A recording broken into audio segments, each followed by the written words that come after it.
having to look at these pictures, having to follow Congress's directive, having to listen to recommendations like the government in that case, which argued for 60 months, I imposed the sentence that I believed was the sentence that was required by law. So I believe you, and I've read your sentencing hearing in each one of these cases for which we have transcripts, and there's several of which we don't have transcripts. So in each of these cases, you read from the same script. So in each of these cases, you say that the distribution of child pornography is an extremely serious federal crime. And you point out that the crime involves people who are taking pictures and videos of real children while the children are being sexually abused. In Hess, you pointed out that he had hundreds of images of children in sexually compromised position. Some of them engaged in sadomasochistic acts. All of this I'm reading from you on the bench.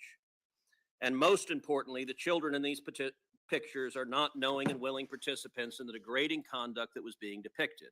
They were being forced by someone off screen to commit unspeakable acts of sexual violence for the pleasure of the people filming them and for the gratification of people everywhere. And what concerns me is that many of those people have absolutely no shred of empathy for what that conduct does for the children who were being abused in this way. And you read this script in every one of these cases. So you talk about that these are terrible, terrible crimes. But you also, and in Hess, you said, I have to say that what I found particularly disturbing about your offense was that, quote, you apparently concocted a story about having photographed your own daughter, who you purportedly were willing to take pictures of to trade with other people. I know from your comments and from those who know you that you are unlikely to ever harm a child, which I find remarkable that you've got a child predator in your court who says, I'm unlikely to harm a child. And you say, well, you told me that, so clearly you're unlikely. But you say, but in the context of the crime, you represented that you would. That in and of itself is astonishing. So you talk about it as astonishing. You nonetheless sentenced him to the very lowest possible sentence allowed under law. And what's striking is in these cases, in half of them, in 5, you sentenced the defendant to the absolute lowest sentence under law. Let's look at another case. Let's look at United States versus Chazen. Now, Chazen is a particularly nasty case. In Chazen, the defendant was accessed a Dropbox that contained 35 videos and 13 partially downloaded files of prepubescent minor females engaging in sexually explicit conduct. At least 3 of the instances of prepubescent female children were engaged in sexual activity with adult men. The images included the sexual abuse of children, including those as young as toddlers. And several of these cases that you had involved the sexual abuse of toddlers, which is truly horrifying. In this instance, Chazen pleaded guilty. The guidelines recommended a sentence of 78 to 97 months. The prosecution argued that should be what the sentence was. And you sentenced Chazen to just 28 months. Why did you sentence someone who had child pornography of toddlers being sexually abused to 28 months, 64% below what the prosecutors asked for? Thank you, Senator. You've picked out, I don't know, 7, 8 cases. I've sentenced more than 100 people. But not to child pornography. And in These are your child porn cases. In every case, Senator, I look at the evidence. I look at the recommendations of not just the government, because my duty as a judge is to consider all of the arguments that are made in a case. I look at the evidence. I talk to the defendants about the harms that they have engaged in. Many of these defendants are people who... Okay, Judge, with respect, you're not answering my question. You're right. You talked to them about the harms. Let me read you again from what you said at the bench. You said in this instance, with Mr. Chazen, you said, among the defendants nationwide who received a below-guideline sentence on the basis of a downward variance as opposed to a departure, the average sentences ranged from 84 to 92 months. So that's what you lay out as the average. Our Democratic colleagues say, well, other federal judges sentence below the guidelines. That is true. A number of federal judges do. Our Democratic colleagues have not pointed to a single federal judge in the country who 100% of the time sentences child porn defendants to markedly below what the prosecution has recommended, unless you have a mandatory minimum and no ability to do so. In this case, you say comparable defendants are sentenced to 84 to 92 months. Sentencing guidelines by statute require you to have similarly situated defendants sentenced to similar sentences, but you don't sentence Chazen to 84 to 92 months. You sentenced him to 28 months. Why? Senator, I've said what I'm going to say about these cases. No one case can stand in for a judge's entire record. Okay, but I'm discussing And every one of your I cases. So if you're understand not that. going to Please, explain it, then I'm Senator, gonna- would you please let her respond? no, not if she's not going to answer my Well, if question. you're just going to give a speech, then you and shouldn't and, engage in and questioning. you are not taking my time. If you want to filibuster, you're welcome to do so, but do it I on your would own at least time. give you an opportunity to speak, and you should give her an opportunity to respond. If she wants to answer the question, I asked her why Please she allow sentenced, her to answer the I question. asked her why she sentenced Chazen to 28 months when comparable defendants, in So her let's own hear the words, answer. were sentenced to substantially higher, and she said she's not going to answer. Did you? I mean, I would welcome your I didn't hear answer, that. please. Senator, I didn't say I'm not going to answer. Okay, well, I then said please my tell us answer. in this facts, in this case, Chazen, why did you sentence him to just 28 months? Senator, you're looking at the record. I don't have the record here. What I will say is that in every case, I looked at the recommendations of not only the government, but also the probation office, the defendant, the record, the evidence. I took into account the seriousness of the offense. And By the way, one of the ruled. striking things in Chazen, the prosecutor comes in front of you and says, this is the prosecutor's argument at this point. And the prosecutor says, I understand from my experience before Your Honor's objection, policy objections to the 2G2.2 sentencing guidelines. And he goes on to say, however, in this case in particular, the 4-point specific offense characteristic is justified because it contains sadomasochistic images of infants and toddlers. I'm trying to understand how you see someone that possesses images of infants and toddlers being sexually violated and you sentence them to 64% below what the prosecutor is asking for. You don't provide a justification other than a generic concern that the guidelines are too high. You don't provide a justification as required by statute. So I'm asking you to take the opportunity to explain to this committee and the American people why in 100% of the cases, you have people with vile crimes, and you have language saying they're vile crimes. But then you sentence them to very, very low sentences. And why do you consistently 100% of the time choose to do that? Senator, no one case can stand in for a judge's entire sentencing record. I've sentenced more than 100 people. You have 8 or 9 cases Okay. in that chart. Okay, Judge, you said that before. These are the 8 or 9 child porn cases. I will say, to correct the record, I I'd was just talking say about. to the judge, there's no point in responding. He's going to interrupt you. Thank you. Look, I appreciate the chairman trying to filibuster, and if you don't like your witness's answers, you're welcome to provide your own. She is declining to answer the question, and Chairman Durbin, if you want to join her on the bench, you can. But I- Chairman Durbin, My job is to make sure. Chairman his Durbin, I'm not questions are interrupting answered. your questioning, I'm and- asking you to give her a chance to answer. but You she's refuse to do it. consistently said she's not going to answer. I want to clarify for the record, by the way, the case I was discussing was Cooper and not Chazen. But Chazen is the case that I was reading from your transcript was Cooper, but Chazen, all right, let's get to Chazen. I pulled the wrong tab. Chazen is equally horrifying, and you say in Chazen, this is something Senator Graham asked you. So the guidelines lay out different enhancements, and you say repeatedly, and this is true in all your cases, you say you disagree with the guidelines, you think they're wrong.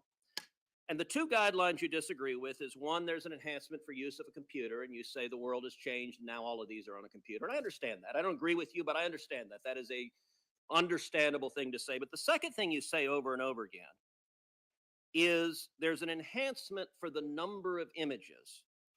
And you say repeatedly, for example, in Chazen, you say, whatever the state of the law and technology at the time of the guidelines were first adapted, neither the use of the computer nor the number of images are especially aggravating factors today. Now, I find that bizarre. And you say it in every case. You say the number of images, it's not an aggravating factor, it doesn't matter, and you won't apply the enhancement. Do you really believe that a predator that has hundreds or thousands of images of hundreds or thousands of children being sexually violated has not committed an offense that is more serious than someone that has a single picture of a single child? A single picture of a single child is horrifying, but hundreds of children that have been violated, do you really believe that is not a more serious offense? Senator, I did not have any cases involving hundreds of thousands of pictures. No, I said hundreds and or thousands. You had cases involving hundreds and you had cases involving thousands. You're right, you didn't have hundreds of thousands. And I also applied an enhancement, just not to the degree of the guidelines. You're So I- right. It's a 5-point enhancement under the guidelines. You provide 2. Yes, so Okay. not 0, Okay, not, you're right, not the but- suggestion But, that I but did. are you suggesting the number of images doesn't matter? Because you say it in court over and over again that the number of images doesn't reflect that it's a more serious crime. Do you really believe that? Senator, as I said to Senator Graham, the court is taking into account a number of circumstances. The commission has done a report about the operation of the guidelines, which enhancements actually reflect different levels of culpability with So respect to. let me ask you this, Judge. You've said the purpose of sentencing is to distinguish between crimes that are not as serious from truly egregious crimes. Is that right? No, Senator. So what is the purpose of sentencing if it's not to distinguish from less serious crimes from truly egregious crimes? It is to assign proportional punishment. It is to do justice in cases where you have defendants who are convicted of the same conduct, but have differing levels of culpability. Well, I will point out that you have a pattern. It doesn't matter how egregious the case is. Senator Hawley talked about the Hawkins case where you had an 18-year-old with pictures of boys as young as 8 being sexually assaulted and raped, and you sentenced him to just 3 months in jail. And I will point out the Stewart case, the last one on this list, because we're running out of time. The Stewart case, you describe that he had over 6,700 images and videos. So that's a lot, 6,700. That's a lot of kids Time being expired, sexually Senator. assaulted. You have taken over a minute of my time, Mr. Chairman. I'll give So, you- so You've been given extra time. You usually ask for it. You're given it. okay, I know you want to interrupt. I know you don't I like just this want you line to of play by question. the rules.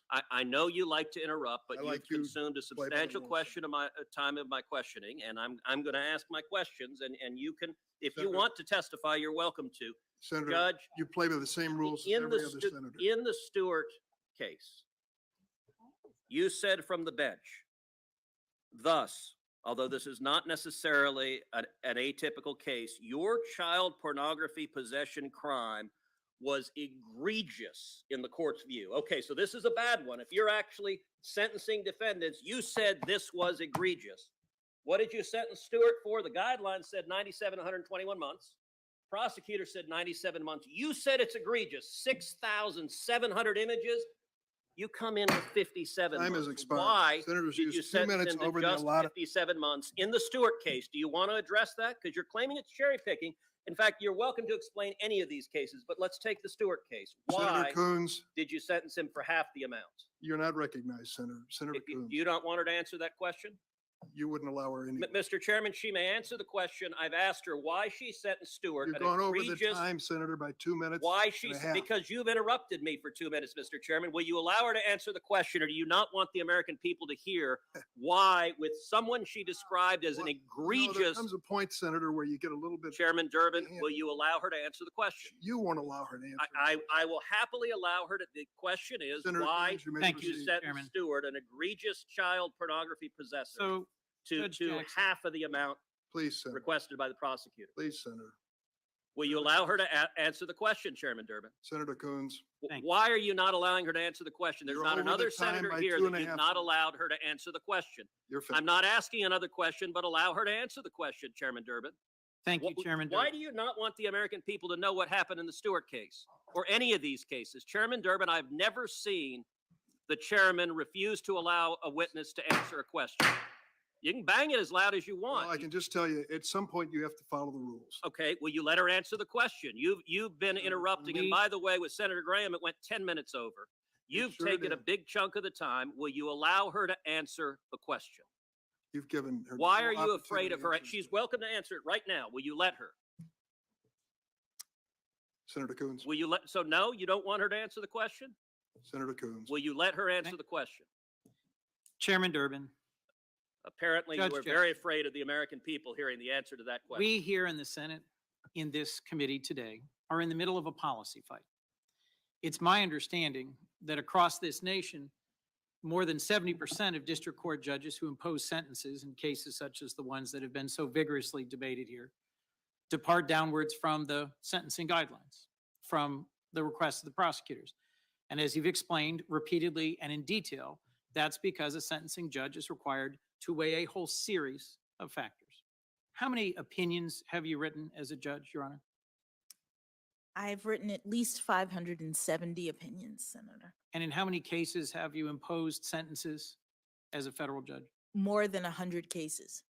And across all of those, we've just heard very forcefully assertions made about you and your character and your capabilities and your background, narrowing in on just a few. And I would simply put for those who are watching and trying to understand what all of this is about, that in an attempt to distract from your broad support, your deep record, your outstanding intellectual and legal credentials, that we are taking what is a policy dispute that should be decided by members of the Senate. If we want to change the sentencing guidelines to make them mandatory rather than advisory, if we want to change the structure within which a federal judge imposes sentences, we could do that. But to demand that you be held accountable for this practice that is nationwide and is years old, I view as an unfair misrepresentation of your record. So if I could, let's go to something that you did as the vice chair of the Sentencing Commission, an important vote that you took in 2014. Because in my view, it shows how fundamentally misguided are the attacks that try to characterize you as someone who, at all costs, will do what you can to help criminal defendants. Let me just lay out the context for a moment. In 2010, Congress, enacting a policy choice, unanimously passed the Fair Sentencing Act, a bill that reduced the disparity in sentences between crack cocaine and powdered cocaine from 101 to 18 to 1. And the Sentencing Commission unanimously concluded this law meant those currently in prison on crack offenses could seek to shorten their sentences. 4 years later, the commission further concluded that individuals who provided substantial assistance to the government, people who cooperated, who helped out the prosecution, could use this law to shorten their sentence retroactively beyond any break they might have gotten for their cooperation. But you disagreed. In your public remarks at the time, you explained that although given your prior service as a federal public defender, it might seem logical you'd support this direction, you could not do so because you concluded it was manifestly inconsistent with the law and would create unfair disparities between those previously sentenced cooperators and those sentenced today. Essentially, if I understand your view, it was that the sentence of a cooperator shouldn't be understood to be based on the sentencing ranges modified by the Fair Sentencing Act, but was best understood as a fixed discount of the mandatory minimum that a Fair Sentencing Act had not changed. I know this is technical, but I just wanted to make sure I'm characterizing this correctly before reaching a conclusion. Do I understand the context correctly in which you made this decision? Yes, Senator, perfectly. It was debate among the commission, one of the very few in which we couldn't reach agreement about the retroactive application of the Fair Sentencing Act reduction. And so just to finish the framing, the Sentencing Commission, which often decides things unanimously, was sharply divided. And here's who was on each side. You voted to deny relief to cooperators. to deny them a pathway towards reducing their prison sentences. And you were joined by two conservatives well known to us, Judge William Pryor and now Judge Dabney Friedrich.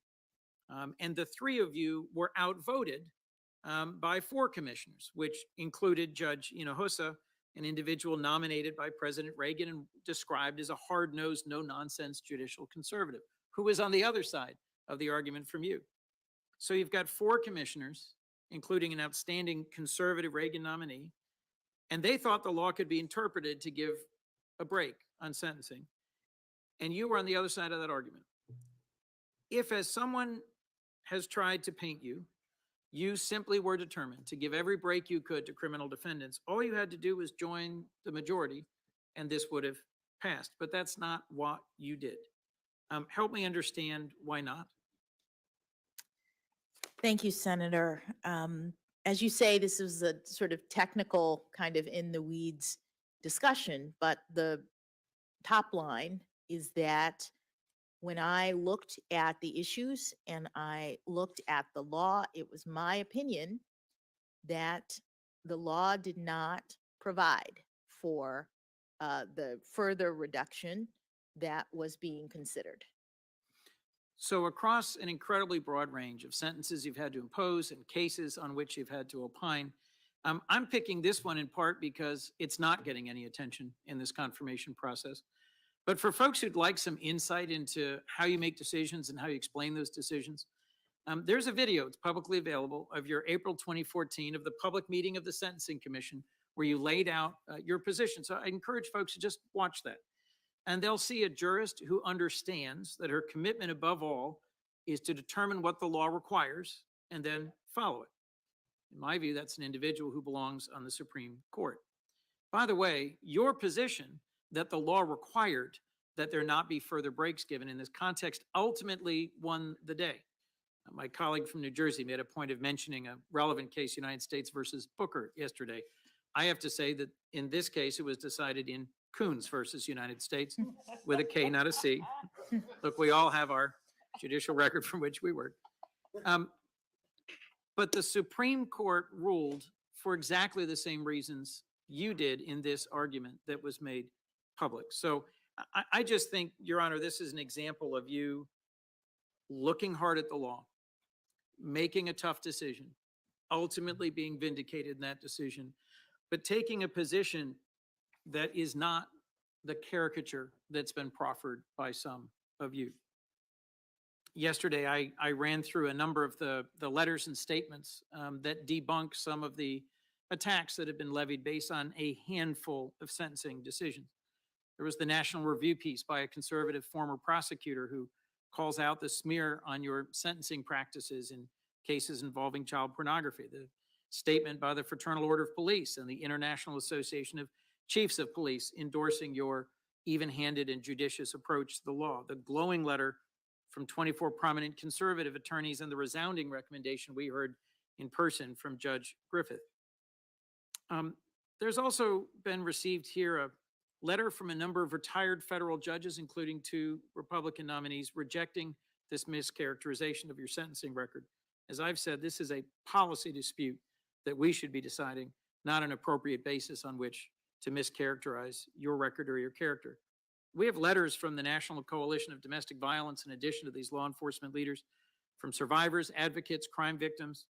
The breadth of your support from the very communities my colleagues have suggested you're making less safe shows just how off base these attacks are, and in my view is a testament to your qualities and qualifications. So we all agree, all of us, that it's critical to protect our children and prevent the kinds of heinous crimes we've heard about in some detail earlier today. It's why I'm introducing a bipartisan reauthorization of the Victims of Child Abuse Act, something that we could act on as a committee to do our job, which is set policy and pass laws. But I also frankly think we need to be mindful that we are asking of you to get engaged in that policy dispute in front of this committee, which is not the role of a judge, something you well understand. Let me turn, if I could, to another reason I think you're deeply qualified and that you will bring something important to the Supreme Court. Bryan Stevenson, one of America's leading civil rights lawyers and by happy coincidence, a Delaware native, has spoken about how achieving justice requires being proximate to the people most impacted by the criminal justice system, and you've done that. As a public defender, you've represented individuals in the criminal justice system. As a district court judge, you have looked individuals in the eye and told them that for their crimes against society, they will spend years or decades in prison. You have met with, fought for, and advocated for victims. You've also studied the big picture. As an effective and engaged member of the Sentencing Commission, you've pored over data, reviewed thousands of letters, and thought hard about the appropriate national approach to just punishment in a more policy-oriented role. You've also thought about the big picture as a judge when considering the precedent that your opinions set.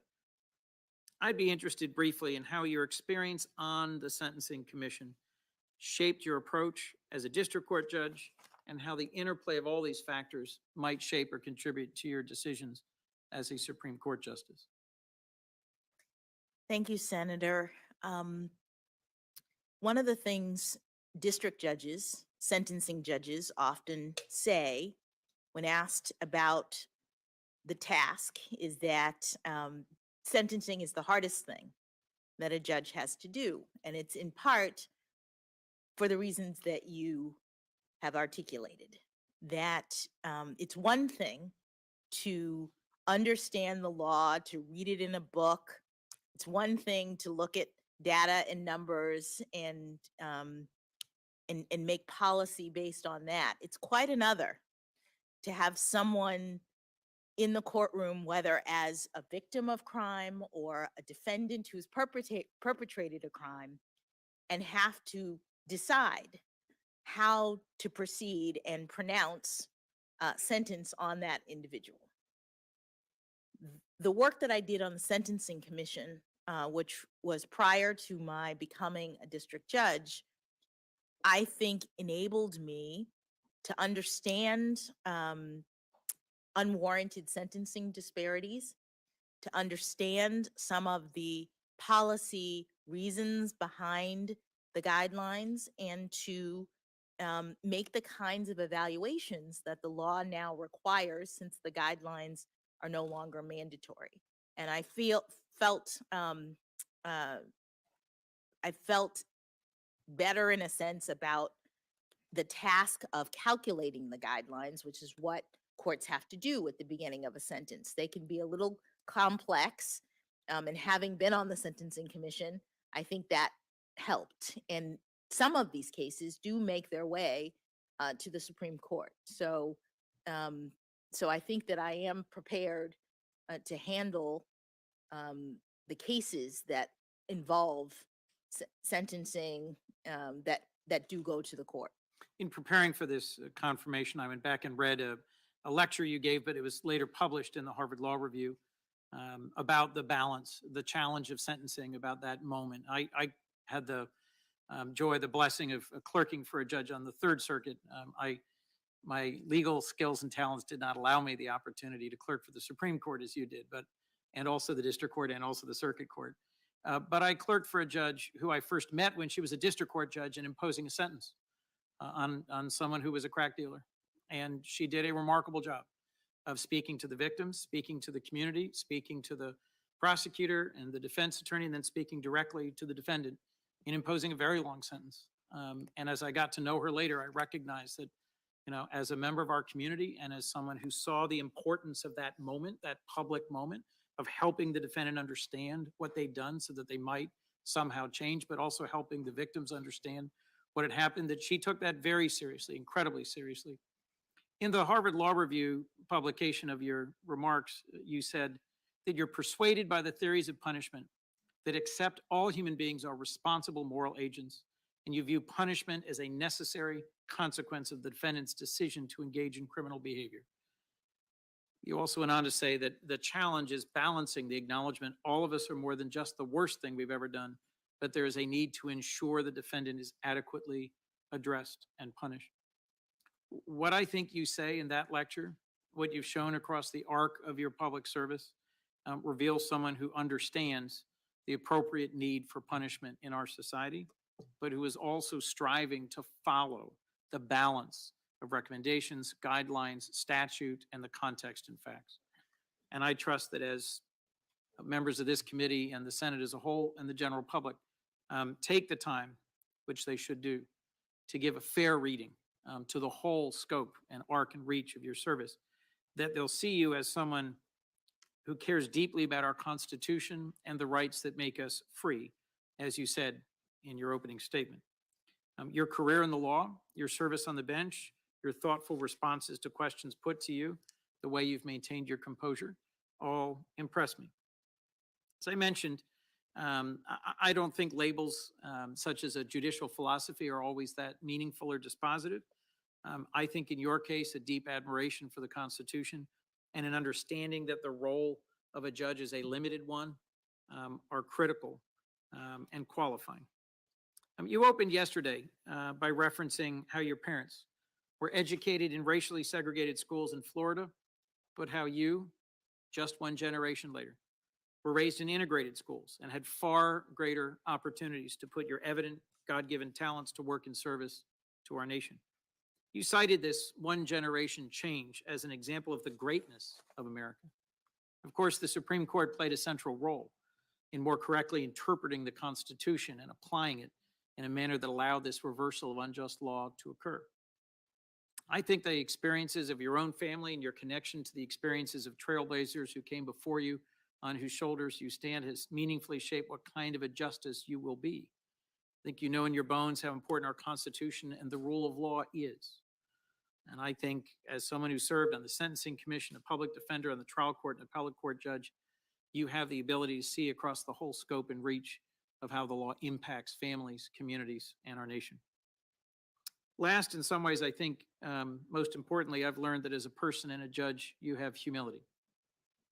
Judge Griffith, who came before this committee to introduce you, and scores of others we've heard from, I've just referenced, have lauded your practice of judicial restraint.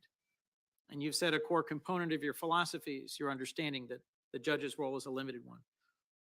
Well, I think restraint is a core part of your approach to decision-making, partly because you are a judge who is humble enough to know that the Constitution and the laws passed by Congress say what the law is. The judge has a limited role in deciding questions of law based on facts presented. Penn Law professor Lisa Fairfax, your other introducer, your dear friend, explained that since college at Harvard and then through law school, you've been a mentor and a role model.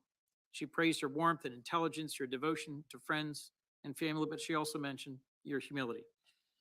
She knew you were honored and humbled by the significance of this moment, not what it means for you, but what it means for our nation. I remember thinking about this on Monday, and I had a chance to talk to your brother Kataj, and he mentioned that he knew you were destined for this moment your whole life. I am sure he would say you've been exceptional since you were student body president at Palmetto High School. I suspect your wonderful family upbringing is partly responsible for this facet of your character. I suspect your faith has played a role in sustaining you, as mine does, and so does many others in this room. I've often found instruction and comfort in the verse, "What does the Lord require of you but to do justice, love mercy, and walk humbly with your God?" Now, I'm not going to ask you to reflect on that verse, Your Honor, but I wouldn't be surprised if it's one of your favorites that sustains you. Let me close by returning to what Judge Griffith said when he told us in his heartfelt introduction of you on Monday, and something you've also shown in the hours you've been grilled by this body. He had already written a letter to this committee delivering his endorsement. He took the extra step to then amplify it in person.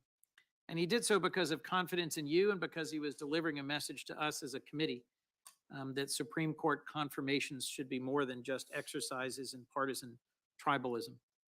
He said there should be nothing unusual about a judge who just happened to be appointed by a Republican president and who holds conservative legal views coming forward to support a nominee with your impeccable qualifications and character, especially a nominee whose legal opinions, whose actions and decisions as a judge, he was in a position to review for years, given that you were a district court judge and he was a circuit court judge. Look, our confirmation hearings for justices have sadly been devolving over many years into longer and longer exercises of partisan politics, punctuated by just brief glimpses and occasional thoughtful examinations of a nominee's judicial decision-making and views on the Constitution, which should properly be our main focus. I have to believe this sad state of affairs troubles my colleagues of both sides and all who watch this. But as I reflect on these hearings, I'm hopeful that your gracious, thoughtful exchanges with some members will be remembered as just one more service you've rendered to our nation. And I hope some watching these hearings will be reminded that even though we disagree with the policy preferences or opinions of a nominee, we should all recognize when a nominee is fundamentally qualified, deeply committed to the Constitution, rule of law, and a person of great character. Judge Griffith reminded us at the outset of this week, and I quote, "As Justice Scalia taught us for so long, an indispensable feature of the republic the Constitution created is an independent judiciary of judges who've taken an oath not to a president or a party, but to the American people and to God that they will be impartial." I couldn't agree more with Judge Griffith. You've demonstrated your unwavering commitment to that oath and your impartiality, and your abundant qualifications. It'll be my honor to support your confirmation for Associate Justice. With that, Mr. Chair, I yield. Thank you, Senator Coons. The senator from Nebraska, Senator Sass. Thanks, Chairman Durbin. Judge, welcome back. I'd like to associate myself with parts of what Chris said there in his closing. I would differ with him about whether or not getting to precision on judicial philosophy matters, but you know that. You and I have been wrestling about it for a couple of weeks. But I'd like to affirm Chris's point about the beauty of the hymn to America you told, and through the eyes of your parents and the changes, the growth in the country over the course of the last 2 generations. And the Wall Street Journal had an editorial this morning that said pretty much the same thing as Chris just said, which is that the hymn to America that you gave in your opening on Monday afternoon and some of your comments yesterday were inspiring and beautiful. So I associate myself with Senator Coons on that.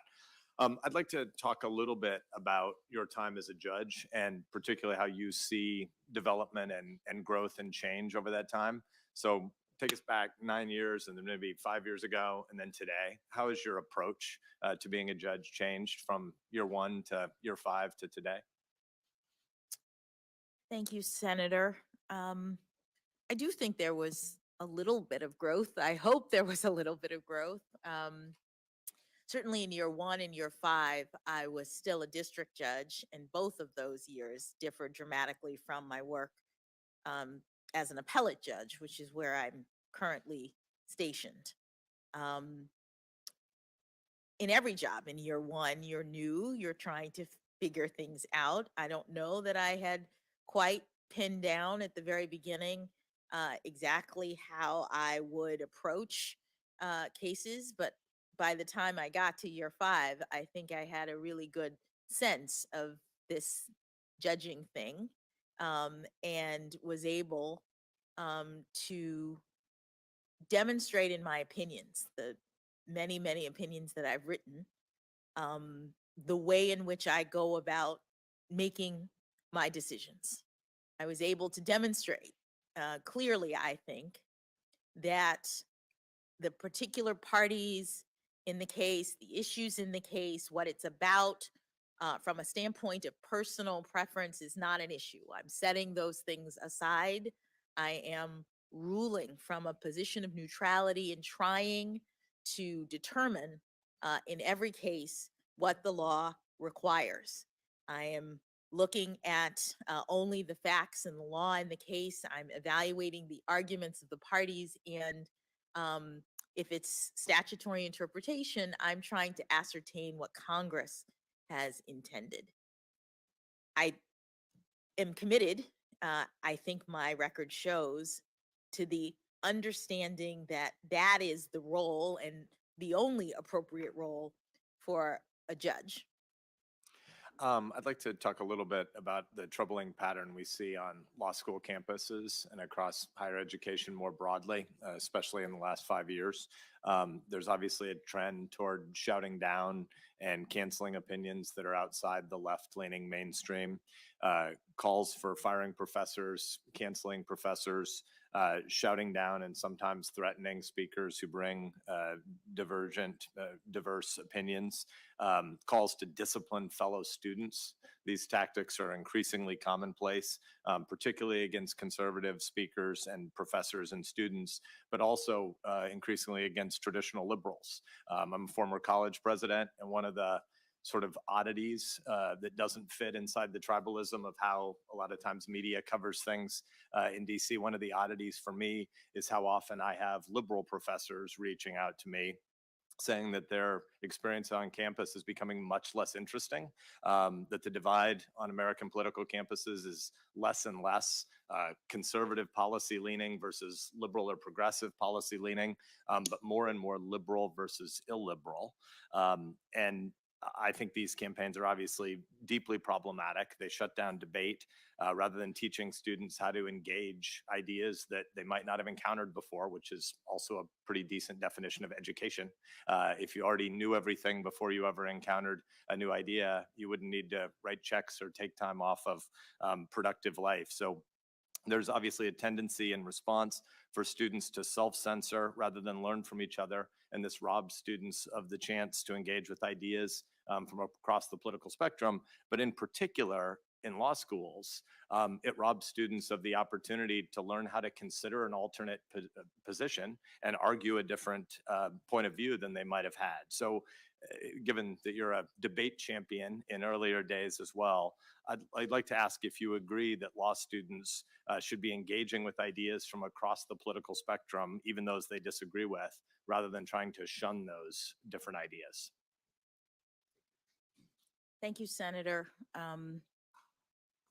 Let me just say, in part because these issues are things that could implicate matters that come before the courts, I will just say that as a general matter, law school, like many schools, is a place where ideas and perspectives are considered.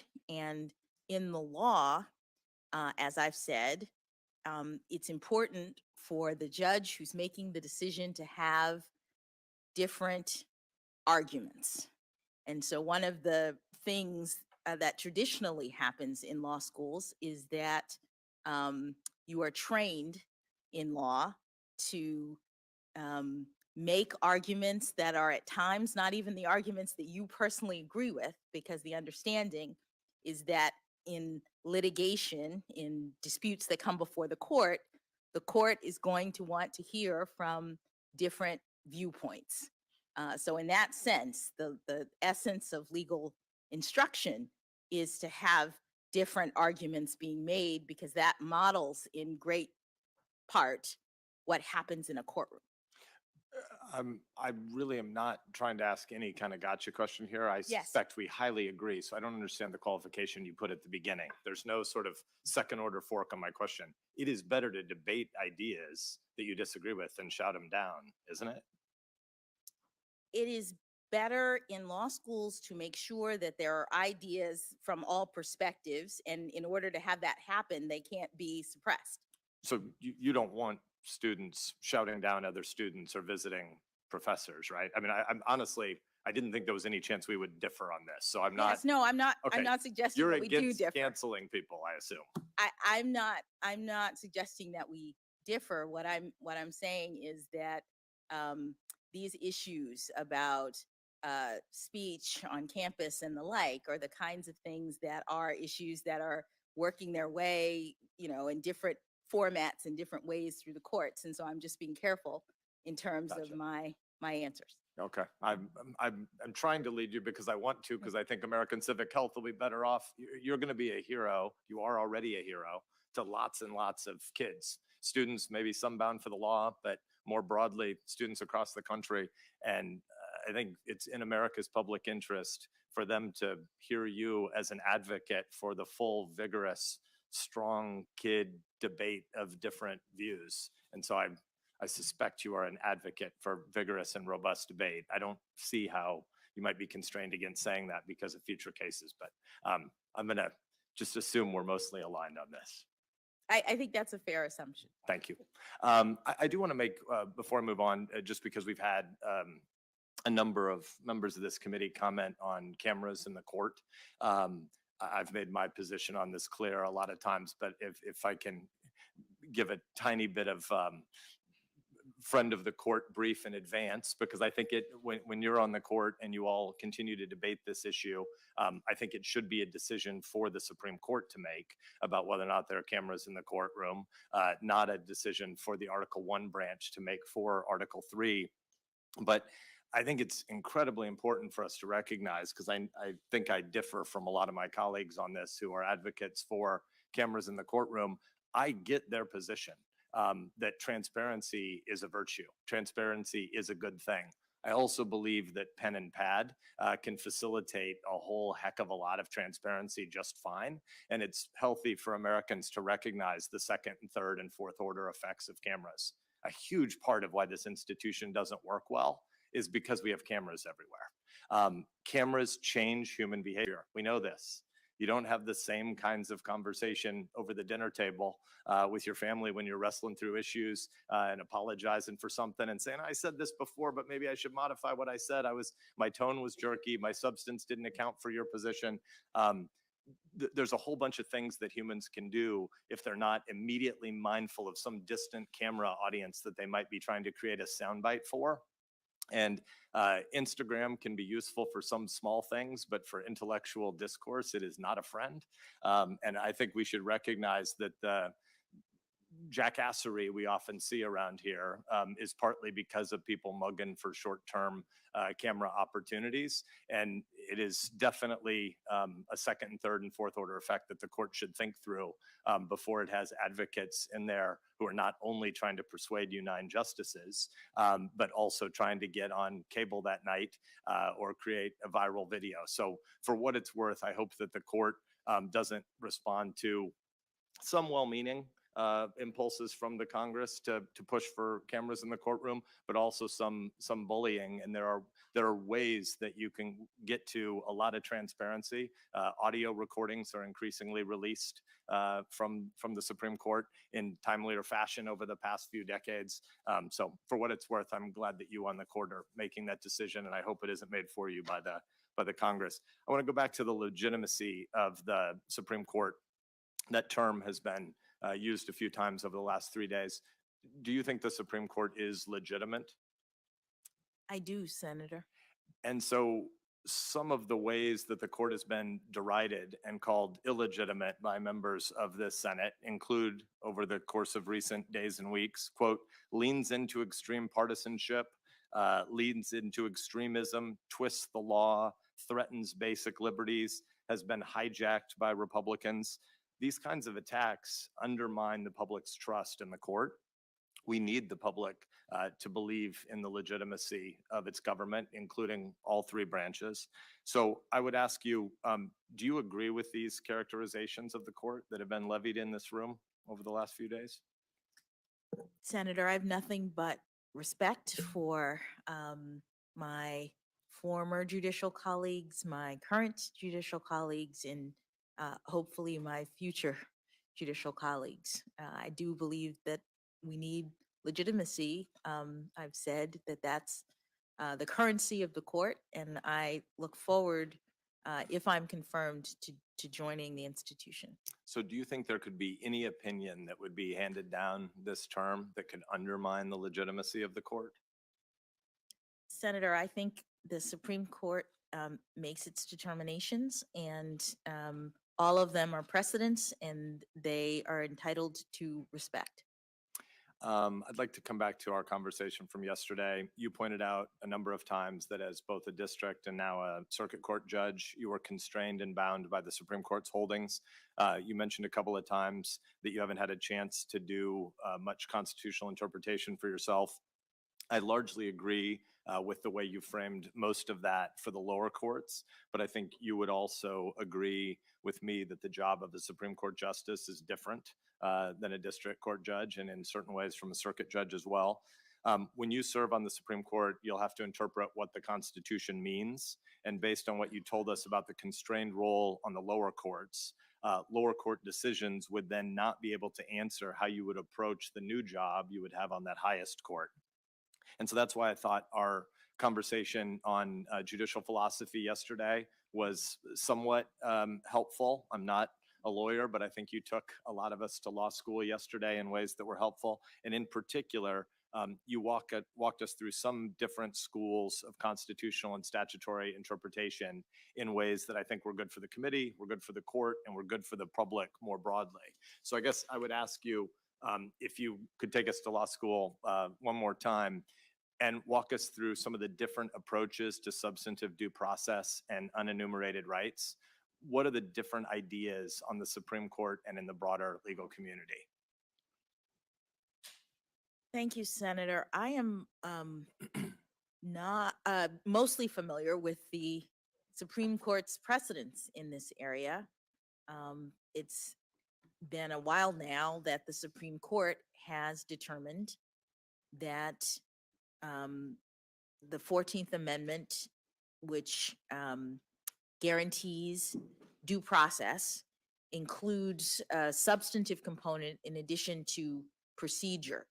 The term due process, one would think, is just about the procedures that the government has to afford you before it affects your life, liberty, or property. But the Supreme Court has also said that that protection extends to certain personal, individual rights that relate to dignity and autonomy, and that are deeply rooted in our nation's history and traditions, or implicit in the concept of ordered liberty.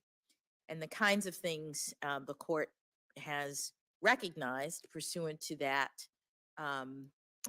line of jurisprudence are things like marriage, interracial marriage, the access to contraception, a woman's right to terminate her pregnancy, abortion, pursuant to or subject to the framework established in Roe and Casey, travel, the child rearing, the ability to direct your children. Those are some of the rights that have been recognized pursuant to the 14th Amendment due process clause. I'm less familiar with the sort of scholarly debate outside of the Supreme Court's rulings. So will there be new ones in the future?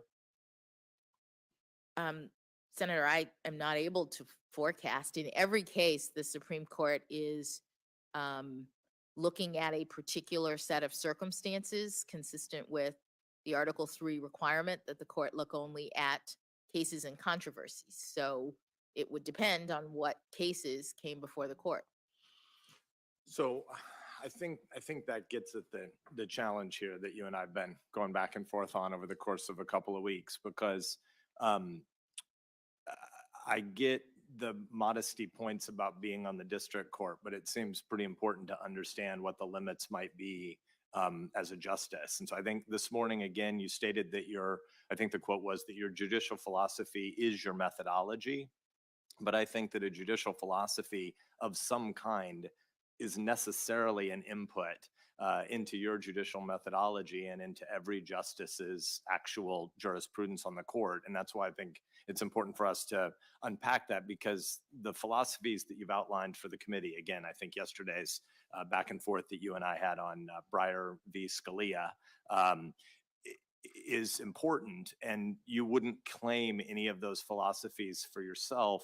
And yet I think the philosophies ultimately instruct judges on the sources and the tools they consult, on how they discern intent, on whether the Constitution is protecting specific limited and defined principles or more general values, and whether modern values can be used to infuse our understanding of the Constitution. So again, when you narrated a bit of the debate between Justice Breyer, I know you've got lots of intellectual inputs in life, but you've credited him as a brilliant jurist and role model before. And the Scalia debates, you didn't really tell us who you thought got the better of the argument. And so I think throughout these 2 days, you've focused a lot on what the Supreme Court has said. And I think that is helpful and important. But I've been also trying to get at what you think the limits might be on what Justice Jackson would be constrained by. So I feel like, I believe we still haven't heard your judicial philosophy. And I wish I'd made more progress with you on that. But what we do know on a personal note is that these committee 3 days have been very long. And I want to thank you, and got to have a nice conversation with your parents earlier, your whole family, for what you've endured, and for spending time with us. And obviously wish best wishes to you and your family. Thank you, Judge. Thank you. Thank you, Senator Sass, and Senator Blumenthal is next.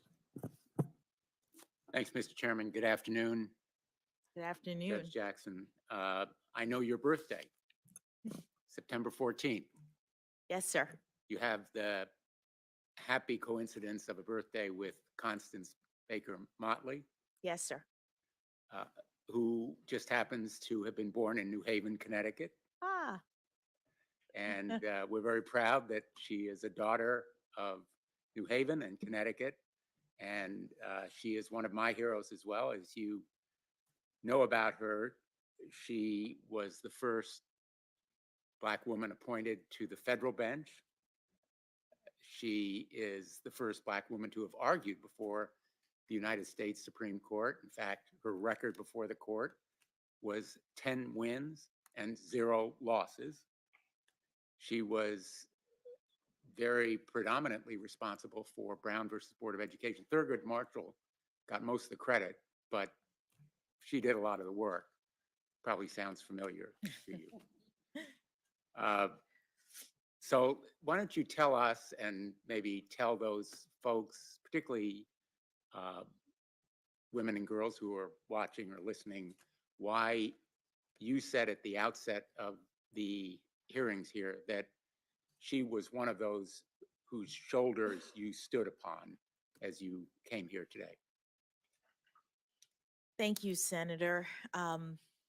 Well, in addition to the fact that we share a birthday, which I discovered when I was in law school and thought, what a happy coincidence in terms of someone who I so admired. And secretly at that point, I was thinking maybe I might want to be a judge. So it was a wonderful, wonderful coincidence.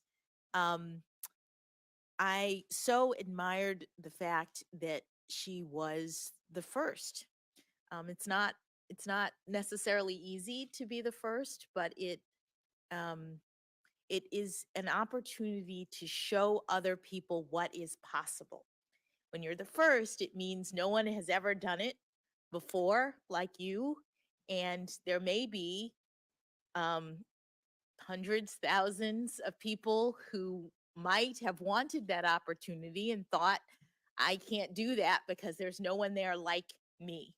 And so being a trailblazer, whether it's Judge Motley or Justice Marshall or Justice O'Connor, being a trailblazer is really inspiring, I think. And I was always moved by Judge Motley's experience, and think it may even be part of why I moved in this direction. Well, it is inspiring.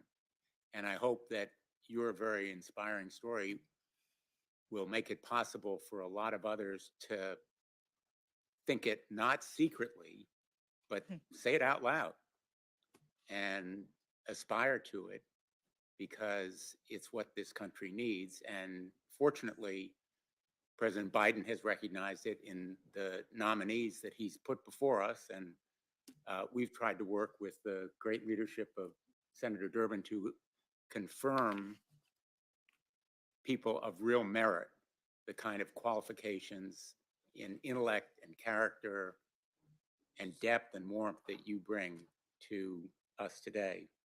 I want to talk a little bit about voting rights, because part of the reason why those dreams now are realities is that more people have the right to vote, at least until recently. In fact, there has been a lot of backsliding about turning back the clock on voting rights. The gentleman sitting behind you Doug Jones, our former colleague, whom we very much respect and admire, wrote a tribute to Vivian Malone Jones, who has a rich story as a civil rights warrior and who succeeded John Lewis as head of the Voter Rights Project. And he said in a speech that Doug Jones wrote in tribute to her as she was inducted posthumously into the Alabama Women's Hall of Fame, I'm quoting, "We can best honor her by acknowledging that while most doors are unlocked today, they are still heavy and so hard to open for so many people in Alabama and the rest of the nation. Let us commit ourselves to do our part to open these doors as wide as possible so that everyone can take the walk that Vivian took." I'm going to ask that former Senator Jones' full speech be entered in the record, Mr. Chairman. Thank you. The simple fact of the matter is, Judge Jackson, Congress passed the Voting Rights Act in 1965. It was a source of real power to so many people who got the right to vote for the first time in practical terms, because it struck down more than 1,000 discriminatory election rules proposed by state and local officials. It opened the ballot box to millions and millions of Americans, and it became regarded as the crown jewel of the civil rights movement. And then, just in the last few years, the Supreme Court has hacked away at it in an exercise of judicial activism that has been historic in magnitude. Judges supplanting their views for the policy preferences and official acts of legislatures in opinions that were written and joined by only conservative justices. These decisions were about as far from judicial restraint as they could possibly be, not even close. And they rewrote the rules of our most cherished and most bipartisan civil rights laws. You know the cases: Shelby County, Brnovich versus Democratic National Committee. In effect, their opinions, including Justice Alito's decision in Brnovich, are completely untethered from the clear statutory text, and they impose a series of so-called guideposts on Section 2 that create unreasonably high hurdles to the exercise of the Voting Rights Act. I hope that you will bring to the court that deliberate, careful methodology that you described earlier very convincingly. It is part of your judicial philosophy in the sense that it's your approach to cases. And it has been very persuasively and clearly articulated. And I think if that kind of deliberate and careful methodology had prevailed on the United States Supreme Court, we would still have the Voting Rights Act in full right now. And I hope that we can once again return to bipartisan support of those rights. The most recent exercise of unfortunate decision-making in the voting rights area came just hours ago when the Supreme Court struck down the decision of the Wisconsin State Supreme Court in Wisconsin Legislature versus Wisconsin Elections Commission. What is striking is not only the result, but the fact that it was done as part of the shadow docket. We've talked a lot about it here, and what the people of America should know is there's no oral argument. There's only minimal briefing. There are no full opinions of the court. In fact, I'm holding up a per curiam opinion that is about 12 pages in length from the court, which means you don't know who wrote it. And there is a powerful dissent. I recommend that everyone read it. Again, use of the shadow docket has become increasingly prevalent since 2017. And in effect, the United States Supreme Court is shirking its duty. I hope you will bring to the court the kind of responsible and methodical approach to decision-making that will lead to an avoidance of the shadow docket, as well as a return to the Voting Rights Act. And if I can just offer one more piece of advice on the court's workload, I have a chart. I know we're not going by the rules of evidence here, but this chart indicates the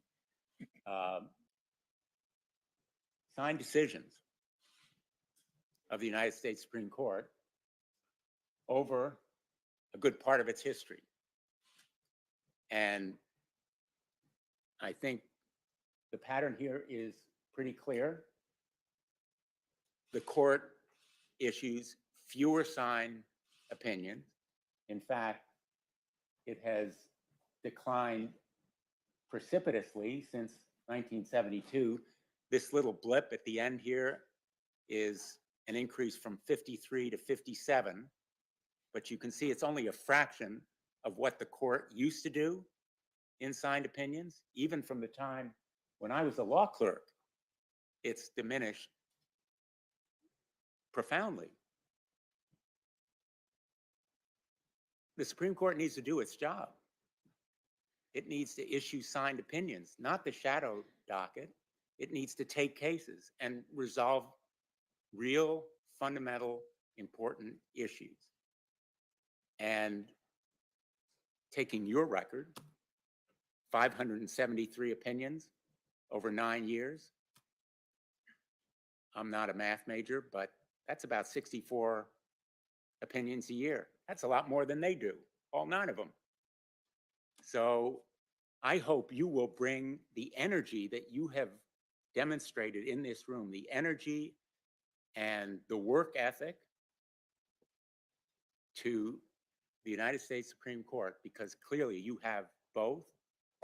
And I think the court is very much in need of it, as it is some of the other great qualities, intellect, character, that you have demonstrated here. Just a couple more points, if I may. You were asked earlier about dissents. I want to ask you about one in particular. The dissent of your mentor and your predecessor on the court, Justice Breyer. I am told, I think I've read, that there is one opinion that he is proudest of. Could you tell us what you recall it being, if you know? Senator, I'm not able to answer that question. Well, I think he said that the dissent that he is proudest of was in parents involved in community schools versus Seattle School District. I think he said it was the opinion that he was proudest of. And he cited it in a Harvard Law School symposium about his notable opinions. And he said this dissent was most notable. I will give you the citation when we're done, and ask that it be entered into the record, Mr. Chairman. Without objection. It's 77 pages long, and it's a dissent. It's a dissent in the parents involved case, which was a 5-justice plurality invalidating public school integration plans in Seattle and Louisville. The plans had been in place for decades, put in place by 2 local school boards, voluntarily trying to address school segregation in public schools in both of those cities. And the justices, conservative justices, striking down the school integration plans said in effect they couldn't move forward with those integration plans. You may recall it is the opinion where Chief Justice Roberts said, very famously, the way to stop discrimination on the basis of race is to stop discriminating on the basis of race.